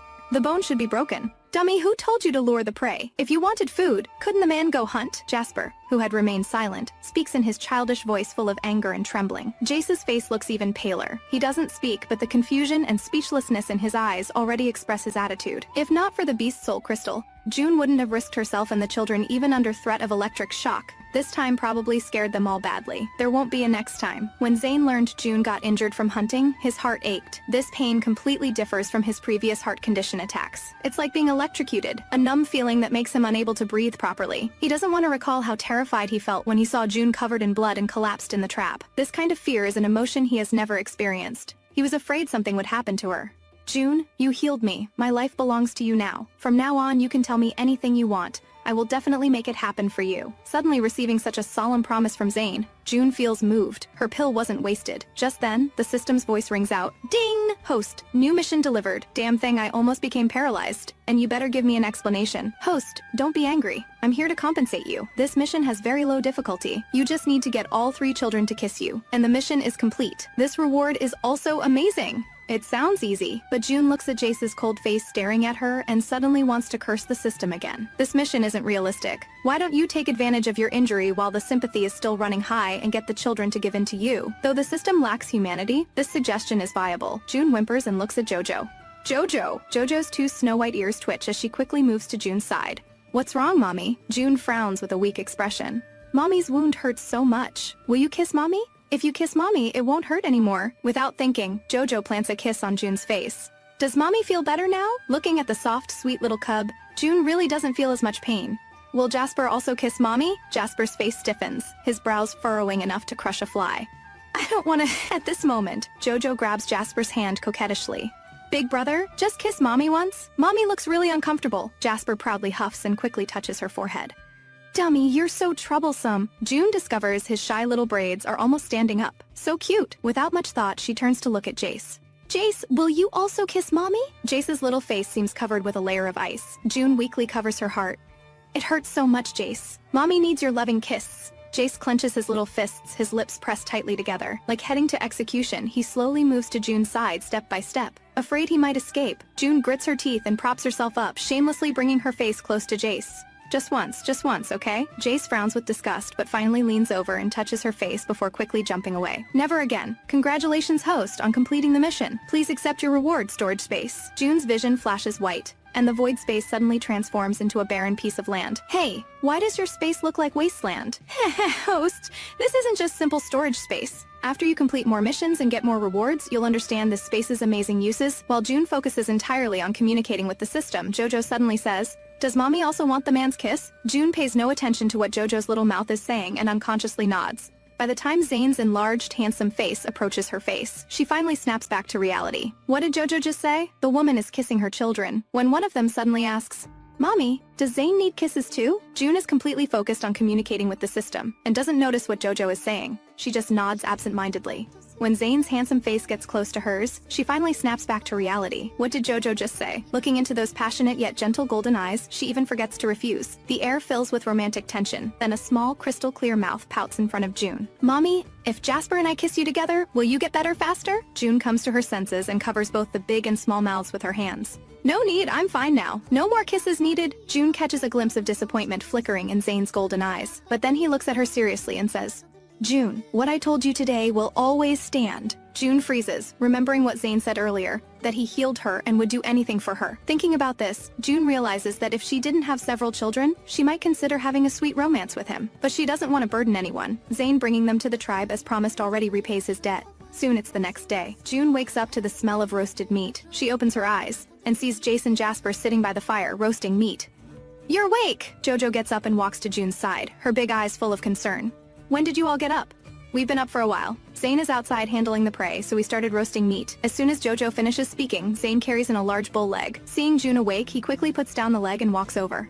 "Feeling better today?" June nods against her true feelings. She doesn't want to worry them. "Host, didn't you get a yellow beast soul crystal? That crystal can awaken healing powers. Hurry and give it to your child so she can use healing powers to cure you." June is shocked. It's actually a healing-type beast soul crystal. Thinking about it this way, her fight with the wild bull wasn't a loss. Awakening a beast soul is already extremely rare, let alone one with special powers. Especially healing powers. Having healing abilities makes someone equivalent to a tribal shaman, maybe even higher in status. Unfortunately, June can't use that crystal herself. The system says her body's essence is depleted, and can't absorb crystals to awaken beast souls and powers. She can only do missions to get rewards, gradually nourishing her body's essence. Once her body's essence regains vitality, she can absorb crystals. Seeing there's still hope, June doesn't think about it further. Zane brings June some roasted meat. "Eat something first. After I finish handling the prey, we'll set off." June nods. After Zane speaks, he goes back outside. "Mommy, why aren't you eating?" As soon as Jojo finishes speaking, Jasper and Jace both look at her. June clearly feels their nervousness. She knows they're especially afraid when she doesn't eat. For children, only when sick or dying do people lose their appetite. "Jasper, Jace, come here. Mommy has something to tell you." Jasper walks over with a furrowed brow, and Jace also puts down his roasted meat and walks over expressionlessly. June looks at the three children and slowly speaks. "Yesterday, Mommy found a yellow beast soul crystal." Hearing this, the children all show shocked expressions. "This beast soul crystal can awaken healing powers, but there's only one crystal. Mommy wants to ask you, who should get it?" Jojo speaks without thinking. "Mommy, absorb it yourself." Jasper proudly lifts his chin. I'm going to become a strong man in the future. I don't want healing powers. Jace coldly says 3 words. I don't want it. June didn't expect them all to refuse. She feels touched. At least her children know how to be considerate. Then Mommy will give the Beast Soul Crystal to Jojo. She's a little girl, and healing powers actually suit her better. June takes out the yellow Beast Soul Crystal and lets Jojo absorb it herself. Jojo holds the yellow crystal, her bright blue eyes full of surprise. She takes the crystal to a corner of the cave. Holding the crystal in her palms, she feels a warm power slowly flowing into her heart, filling her whole body with strength. Standing outside the cave, Zane watches what's happening inside with barely contained shock. He knows better than anyone how rare Beast Soul Crystals are, and how they could never just appear randomly in the forest. He doesn't care how June got the Beast Soul Crystal. He only knows he must protect her from now on. Otherwise, the secrets she carries could put her in danger at any time. June is eating roasted meat when suddenly a blinding white light flashes from inside the cave. The white light comes from Jojo's body, making Jasper stand up nervously. As the white light gradually fades, Jojo's small body emerges from the glow. She excitedly rushes to June and grabs her hand. In an instant, June's pupils contract sharply. A pale yellow warm current slowly flows into June's body, and the pain from her wounds quickly lessens. When the pale yellow glow disappears, Jojo's small body sways and collapses into June's arms. Jojo, how are you? June asks nervously. Jojo opens her eyes with difficulty and says softly, I'm so tired. I want to sleep. June's face changes slightly. Zane walks into the cave. Don't worry, she just has a low power level right now. After using healing on you, she's experiencing weakness. She'll be fine after resting. Hearing this, June relaxes and carefully places Jojo on the animal fur. She then moves her shoulder and finds the pain has lessened considerably. This healing power is incredible. Feeling better? June nods with a smile. Much better. The broken bone should be healed. After we eat, we'll set off. The sooner we reach the tribe, the sooner she can rest easy. Okay. After Zane finishes eating, he ties up the divided prey with vines. When June and the others come out of the cave, Zane has already transformed into his beast form. For the next several days, they travel. After crossing the final mountain, June finally sees vast forests. After reaching the foot of the mountain, June excitedly climbs down from Zane's back. Have we completely left the snowy mountains? Yes. Ahead is the Black Market tribe. We'll reach it by tonight at the latest. June suppresses her excitement and climbs back onto Zane. The further they go, the more greenery fills her vision. June looks at the towering trees in the forest, her eyes full of joy. This is the first time she's seen so much green vegetation since arriving in this world. Near noon, Zane brings them to rest by a small creek.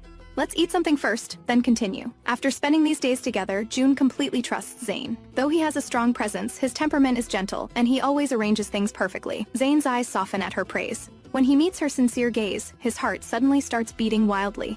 Zane frowns. Is his heart condition acting up again? June sees him covering his chest and immediately changes expression. The system said his heart meridians were damaged before. Hasn't it fully recovered? What's wrong? Are you feeling unwell? June grabs his hand and presses her fingertips to his pulse, finding his heartbeat surprisingly fast. Strange. Why is your heart rate so fast? Zane stares intently at that soft, slender hand. These past days, this hand has been touching him from time to time, bringing him unprecedented joy in body and mind. Zane's throat moves as he clasps June's small hand. Maybe I'm hot. June looks confused. Hot? Though it's warmer here than the ice plains, it's nowhere near hot. Is anything else bothering you? Zane's golden eyes lock onto hers, his voice husky. Yes, I'm a bit thirsty. Thirsty? I'll get you some water. June turns toward the creek. Zane watches June's retreating figure, desire stirring in his eyes. June has just reached the creek when Jojo follows, staying close to her side, looking nervous. June is puzzled. Jojo, what's wrong? Mommy, Zane isn't thirsty. He's hungry. June is even more confused. Zane ate plenty this morning. Why would Jojo say this? Zane looks at Mommy like he wants to eat you up. June feels speechless. Jojo, who taught you to use descriptions like that? You're mistaken. Jojo's big eyes are full of confusion. She looks back at Zane, then at June. She's certain she's not wrong. Zane's eyes are full of longing for Mommy, just like her longing for meat. Just then, a deer runs over from across the creek, catching June's attention. But when it reaches the bank, it stumbles and falls into the creek. Zane, a deer fell in the water. Zane on the other side notices too. He steps into the water and drags the deer to shore. Free deer. June and the others are all happy. Is this deer sick? How stupid to charge into the water. Zane examines it and finds no wounds on the deer. It seems like it panicked and rushed into the water. I'll clean the deer first. June takes out a bone knife and cuts off a piece of wild bull meat. After Jasper and the others gather firewood nearby, June starts a fire to roast meat. The meat sizzles and oils on the fire, and the aroma immediately drifts into the forest. Meanwhile, in the forest, a group of wolf men are searching for something. A gray wolf man sniffs the air. Smells so good. What's that scent? The other men smell it too. Seems like roasted meat. Their tribe has fire, so this speaker has eaten roasted meat before and recognizes it immediately. Let's follow the scent and see. The men head deeper into the forest. They push through vegetation and reach the creek. From a distance, they see June sitting on a large rock roasting meat, with 3 children sitting obediently beside her. A sharp-eyed gray wolf man immediately spots the deer Zane is skinning. That's our deer! They're eating our deer meat! The gray wolf man clenches his fists. I wondered where that deer went. Turns out they stole it. Let's go get our deer back. Several gray wolf men march aggressively toward June. As soon as they approach, June's face changes. You're wanderers? The gray wolf men smell the exile flower scent on June and the others, and their eyes immediately become contemptuous. Despicable wanderers! How dare you steal our deer? Give it back now! Hearing the commotion, Zane quickly comes over to protect June. We caught this deer in the creek. When did it become yours? The gray wolf men feel Zane's powerful aura and become somewhat afraid. The lead gray wolf man points at the deer. We've been hunting that deer. We drove it here, but you stole it. Zane's golden eyes fill with coldness, completely unlike his usual gentle demeanor. Whoever catches the prey owns it. Don't you understand this rule? June steps out from behind Zane. That's right. We caught this deer. What does it have to do with you? The gray wolf man snorts coldly. Lowly wanderers only know how to steal from others. Even if you're a woman, we won't go easy on you. Give us back our deer! Several gray wolves transform into beast form and pounce directly at June and the 3 children. Zane's eyes darken with murderous intent. Damn it! Zane roars, golden light flashes, and he instantly transforms into beast form, slapping away the gray wolf that pounced at June. June's face darkens as she holds the children and quickly retreats. These gray wolf men include 2 with 1-star beast souls. Though their combat power is inferior to Zane's, they have numbers. If they break through, the children will be in danger. Don't be afraid. Mommy will protect you. As soon as June finishes speaking, a gray wolf takes advantage and pounces at June. June's face changes as she grabs a stone from the ground and hurls it at the gray wolf. The gray wolf dodges nimbly, bares its fangs, and swipes its claws toward Jasper. June's pupils contract sharply. Ignoring the danger, she rushes over and knocks the gray wolf's body away. Jasper, quickly take your brother and sister behind the big tree. Seeing June get hurt because of him, Jasper freezes in shock. After Zane slaps away one gray wolf, he quickly turns and bites the gray wolf, attacking June and the others. The gray wolf cries out in pain and instantly goes silent. Seeing their companion killed, the other gray wolves' faces change dramatically, and they all retreat. Knowing they're no match for Zane, the gray wolves take their dead companion and run away. Zane doesn't pursue but comes to June's side, helping her up from the ground. June, are you okay? June's face doesn't look good. That collision nearly broke her healing shoulder again. I'm fine. Those gray wolf men probably won't give up easily. We should leave this place first. Zane nods. On the road again, June notices Jasper is unusually quiet. She thinks the child was frightened by those gray wolves. Jasper, what's wrong? Jasper glances quickly at June, then looks away and lowers his head without speaking. He's stunned because June risked everything to save him. She seems to have truly changed, no longer like before when she would temporarily treat them well to deceive them for some purpose. Worried that Jasper might develop psychological problems, June directly holds him in her arms. As soon as Jasper gets close to June's embrace, he struggles to get down. Let me go! Seeing Jasper's face turn red from struggling, June feels hurt. She thought the children had somewhat changed their opinion of her. Seeing the disappointment in June's eyes, Jasper suddenly panics. His snow-white ears twitch rapidly. Your injury isn't healed yet. Don't carry me! June's eyes light up. Jasper, are you worried about Mommy? Jasper huffs proudly and turns his head away. After not hearing June's voice for a long time, he turns back to look at her anxiously. I'm not. June discovers that when her little fox child gets flustered, his little tail perks up. With June's intervention, the previously gloomy atmosphere becomes much lighter. Before sunset, they finally reach the Black Market tribe. But as soon as June and the others approach, 2 brown bear men walk over. The 2 brown bear men look Zane up and down. Sensing the strong aura from Zane, they're very surprised. If the Black Market tribe could have such a strong warrior join, their tribe would definitely become more powerful. But soon the 2 brown bear men's faces change. Leon's brown ears suddenly perk up. They glare warily at June and the others. You're wanderers, get lost, you're not allowed near here. Leon and Lucas glare menacingly at June and the others. If not for June being a woman, they would have already attacked. June has already experienced other people's rejection of wanderers, but encountering it again still makes her heart sink. Though we're wanderers, we've never done anything to harm people. We just want to ask the tribe to give us a place to settle. Leon shows disdain. Impossible! Our Black Market tribe doesn't welcome wanderers. Don't even think about entering. Zane steps in front of June and places their food on the ground. We'll give the tribe prey in exchange for the chance to stay. Leon and Lucas look at Zane in confusion. Your beast soul is powerful. Why are you with these wanderers? You can stay, but they can't. Zane's aura darkens. What if we insist on staying? A woman with 3 children escapes from the ice plains. and finally reaches a tribe wanting to settle there. But when the tribe members see that June is a wanderer, their attitude immediately changes. In the beast world, male wanderers have savage, cruel personalities, so they're not accepted by major tribes and cities. Even female wanderers are rejected by tribes and cities because of their low fertility. Just as Leon and Lucas prepare to drive June and the others away, Zane's expression darkens. He steps forward, blocking June. What if we insist on staying? Lucas and Leon's faces change, and they immediately take attack positions. At this moment, June grabs Zane. She doesn't want Zane to fight the black market tribe members for her and the children, because no matter how powerful Zane is, he can't fight so many alone. Zane frowns but doesn't reduce the pressure he's releasing. Let's think of another way. As soon as June finishes speaking, many people run over from behind. Leading them is a white cat woman who's so panicked that her long white tail is bristled. Lucas, Leon, quickly get Elder Kane. Your tribe leader Mira is injured and dying. Hearing this, Lucas and Leon can't spare any attention for June and the others. Lucas says urgently, "Big brother, wait here. I'll get Elder Kane right away." Shortly after Lucas leaves, many people carry a cat tribe woman wearing a gray animal hide skirt to the entrance. She has her eyes closed and seems to have lost too much blood. Her breathing is very weak. Lucas practically drags Elder Kane over. Elder Kane is an elderly winged tribe man. When he sees Mira, his expression looks very grim. How did she get hurt so badly? The white cat woman Shira says, "When we were gathering in the mountains today, a black horn bull suddenly charged out. Mira couldn't dodge and got gored by its horn." Elder Kane lifts Mira's animal hide skirt, clearly revealing the bloody wound on her stomach. The horn penetrated her body and punctured her intestines. Elder Kane sighs and shakes his head. "She's too badly injured. I can't heal her. Take her back." Lucas and Leon are both Mira's husbands. Hearing Elder Kane say Mira can't be saved, they both cry in grief. Not only are they sad, but Mira's death also means they'll suffer partner contract backlash after she dies. Even if they don't die, they'll be crippled. "Elder Kane, please think of another way." Elder Kane sighs helplessly.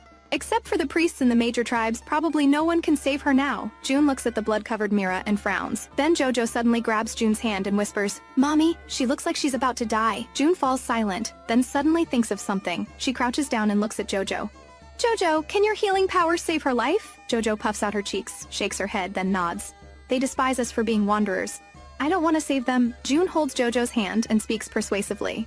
"Jojo, Mommy knows some of them are mean, but that's also because they misunderstand us. If we can earn a chance to clear up the misunderstanding, then we might be able to live in the tribe." Jojo nods in confusion. "Mommy wants me to save her? Yes, but only if it won't hurt you." "I understand, Mommy. I can do it." "Good. Mommy will take you to try." With that, June takes Jojo's hand and steps forward. "Can we try?" As soon as June speaks, everyone looks at her. "Who are you? Wanderers? You smell like exile flower." June doesn't deny it. "That's right, we are wanderers." People's faces all show disgust. "Who allowed you to come here? Get lost, or we won't be polite." June and the children's faces all tighten, but they need a relatively safe place to settle now. June can only patiently say, "Not all wanderers are bad. We can heal her," Leon says displeasedly. "She's so badly hurt that even Elder Kane can't help. How could you possibly heal her?" June takes Jojo's hand and lifts her chin. "How will you know if you don't let us try?" Leon wants to refuse, but Lucas says, "Fine, lady. If you can save Mira, I'll ask the chief to let you stay." June waits for exactly these words. Then June gently pats Jojo's hand. Jojo understands and steps forward. Looking at Mira's bloody appearance, she's still a bit scared. June stands beside her, encouraging her. "Don't be afraid. Mommy is right here with you." The gentle words soothe the child's fear. She reaches out her small hand to hold Mira's hand, and a pale yellow glow slowly flows from her body. People watching this scene all widen their eyes in shock. How is this possible? This wanderer cub actually awakened healing powers. Elder Kane is also shocked. A little girl with such strong talent, if she stays in the black market tribe, when she grows up and has children, they might inherit her gift too. Healing powers are something only priests in major tribes possess. He must keep this little girl. When the glow fades, the previously bloody wound has healed more than half. Jojo's little face turns pale, and her originally lustrous silver hair becomes dull. June quickly takes the child into her arms. Jojo leans wearily against June. June feels very distressed. "Mommy will hold you while you sleep." Jojo hums in response and closes her eyes to sleep. Then Mira wakes up too. She opens her eyes and looks around in confusion. Lucas and Leon help Mira sit up. "Mira, are you feeling better?" Mira is still a bit weak, but the deathly pallor has completely faded from her face. "I'm fine, just my stomach feels a bit uncomfortable." Seeing that Mira really came back to life, Lucas and Leon look at June excitedly. "Thank you for saving Mira. I'll keep my promise and ask the chief to let you stay." Then Elder Kane suddenly speaks. "I agree to let you stay in the black market tribe. In the tribe, the elder's status is also very high. Sometimes he can make decisions instead of the chief. But some people still don't want to accept them." "But Elder Kane, they're wanderers. What if they do bad things after entering the tribe?" Elder Kane waves his hand, signaling everyone to be quiet. They just saved a woman from our tribe. We should thank them. I've decided this matter. You don't need to say anything more. Elder Kane turns to look at June, a glint of gold flashing in his light gray eyes. You can live in the tribe, but you absolutely cannot do anything to harm the tribe members. June nods. Don't worry, Elder Kane. We'll get along well with everyone. But from now on, if anyone attacks us maliciously because of our wanderer status, we absolutely won't submit weakly.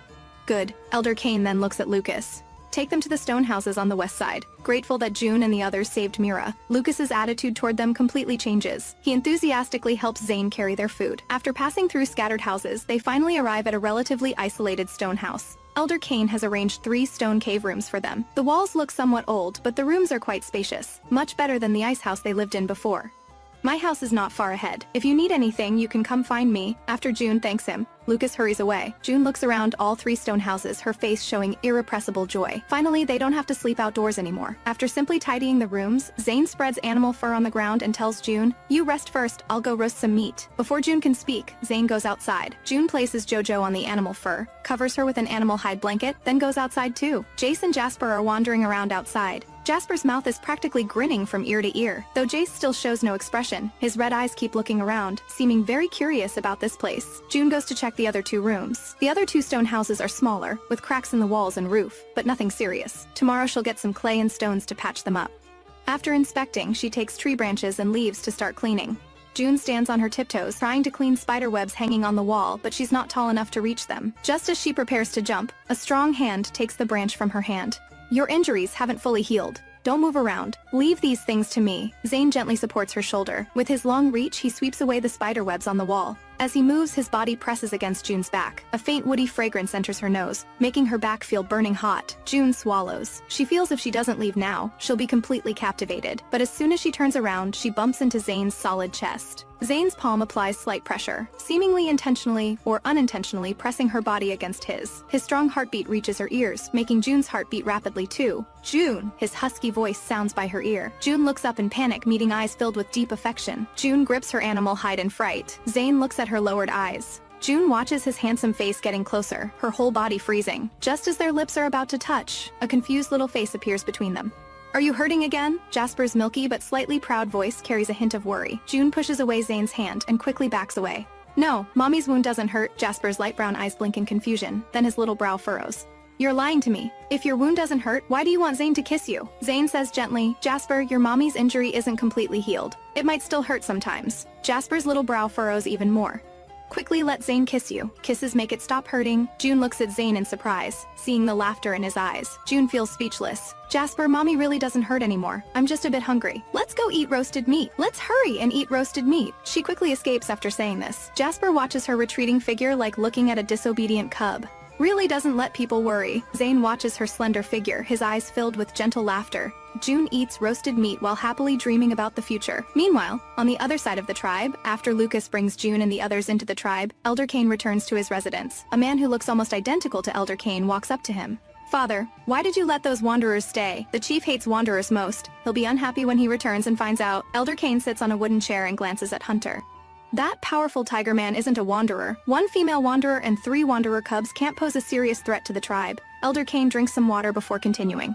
Moreover, that little girl has healing powers. Keeping them in the tribe benefits us more than it threatens us. Hunter is still worried, but he can't change what Elder Kane has decided. June doesn't know Elder Kane's thoughts about her. After eating, she continues arranging their living space with Zane and the children until sunset. Zane brings the prepared roasted meat into the house. While eating roasted meat, June thinks about the creek she saw when entering the tribe. During their wandering, the cold weather made washing inconvenient, so she's been enduring being dirty. Now that they've reached the tribe and temporarily settled, June just wants to give herself and the children a good bath. Zane, I saw a very large tree stump among the ones you brought back today. Can you help me hollow it out? I want to make a big bathtub. Zane doesn't know what a bathtub is, but he'll do whatever June asks. Okay, you teach me. Thinking about being able to bathe comfortably soon. June's eyes curve with laughter. Zane's claws are very sharp. He quickly makes the wooden tub, and also makes them a stone pot and 2 small wooden buckets for carrying water.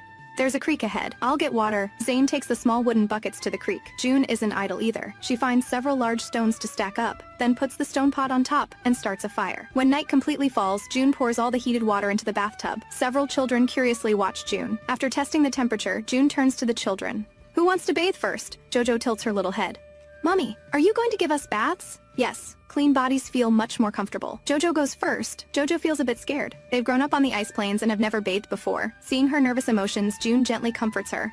Don't be afraid. Mommy will help you. June carries Jojo to the smallest room. She plans to use this as a temporary washing room. After removing the animal hide clothing, June places Jojo in the wooden tub. Surrounded by hot water, Jojo makes comfortable little sounds. Mommy, it feels so good! June lets her soak for a while before using her hands to scrub the dirt from her body. Looking at the water getting blacker as she washes, June feels embarrassed. Good thing the ice plains were cold enough. In a hot place, they would definitely have gotten lice. After bathing all 3 children, it's finally June's turn. After Zane fills the water buckets for her, he carries them outside. The room has no door. June sees Zane sitting in the courtyard tending the fire. With him watching, other people shouldn't come over. The moment hot water surrounds her body, June sighs comfortably. Little system, do you have bath products as rewards? Yes, host. As long as you complete a 5-star mission, you can open the system shop. June's eyes brighten. After opening, can I use everything in the shop freely? No, host. Shop items need to be exchanged with points. You get corresponding points for completing missions. 1-star missions give 10 points, 2-star give 20.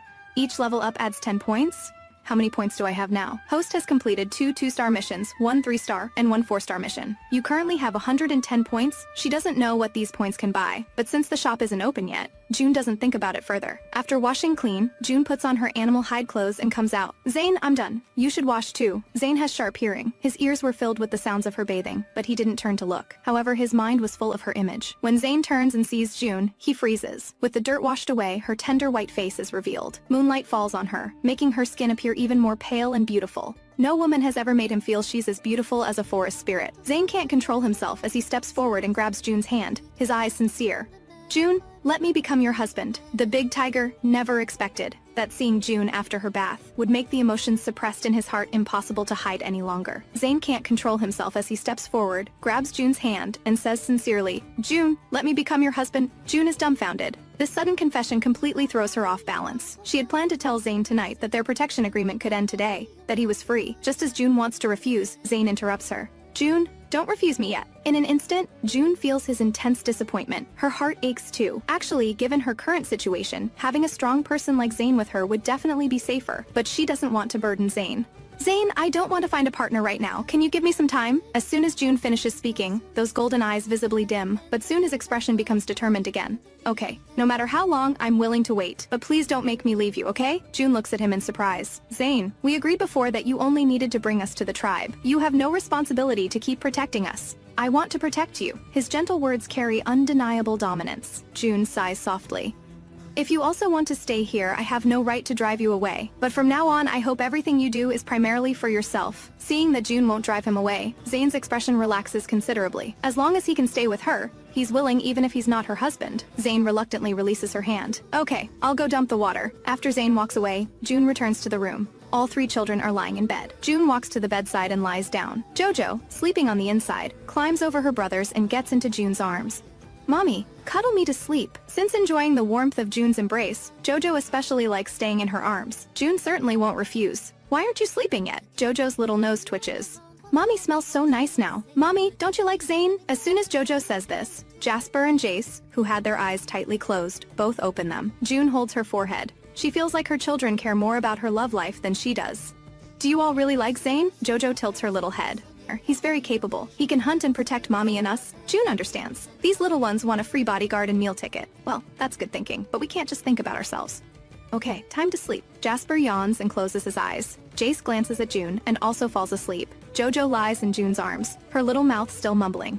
If Mommy doesn't like Zane, then we'll find someone else for Mommy. Before finishing her words, the little one falls asleep. June is tired too. After hearing Zane's familiar footsteps outside, she slowly closes her eyes. Zane stands outside the door. When he hears even breathing from inside the room, he walks in. By the faint moonlight, he looks at June's beautiful face and can't help gently kissing her cheek. Looking up, he meets a pair of reddish eyes. Jace stares at Zane with a tense expression. Zane pauses, tucks the blanket around him, and whispers, Jace. Thank you all for carrying me back to the cave that time. Hearing this, Jace's pupils contract. He wants Zane to take care of June, but seeing Zane getting close to June makes him unhappy. Jace says coldly, she refused you. Zane's lips curve slightly. It doesn't matter. I won't leave. Sleep now. Maybe because they're in the tribe, June sleeps extremely peacefully. When she wakes up, it's already bright outside. The children aren't in bed anymore. June gets up and walks out of the stone house. She sees the 3 children working hard to move small stones, while Zane mixes clay with water. Hearing movement, 1 big and 3 small all look at June. Zane's eyes are full of smiles. You're awake? The roasted meat is ready. Go eat first. What are you all doing? Jojo puts down the stone in her hands and answers, Mommy, we're fixing the stone house, Zane explains. The stone house has some cracks. I want to repair them before the cold season comes. Do you need my help? No need. It'll be done soon. Go eat first. June nods. The 3 children follow behind Zane, working enthusiastically, so she lets them be. June picks up the meat left by the fire and starts eating.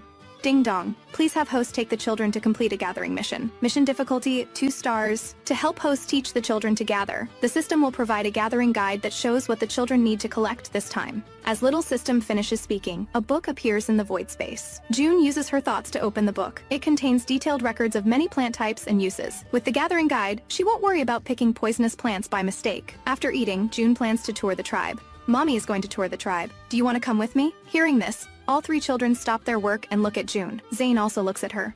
I'll go with you, June smiles. If you want to go, we'll go together. But if you're just going to accompany me, then no need. Then Jace says coldly, Zane and I will stay to fix the stone house. Jasper really wants to go but still says he'll stay with Jace. Jojo looks at her brothers, then at June.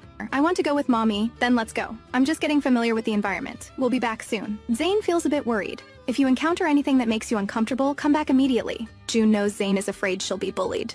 Okay, after saying this, June takes Jojo's hand and heads into the tribe. Walking on the small path, June thinks of something. She changes direction with Jojo and walks toward a nearby stone house. June takes Jojo to a stone house. As soon as they approach, a tall figure emerges from the house. Lucas looks very surprised to see June.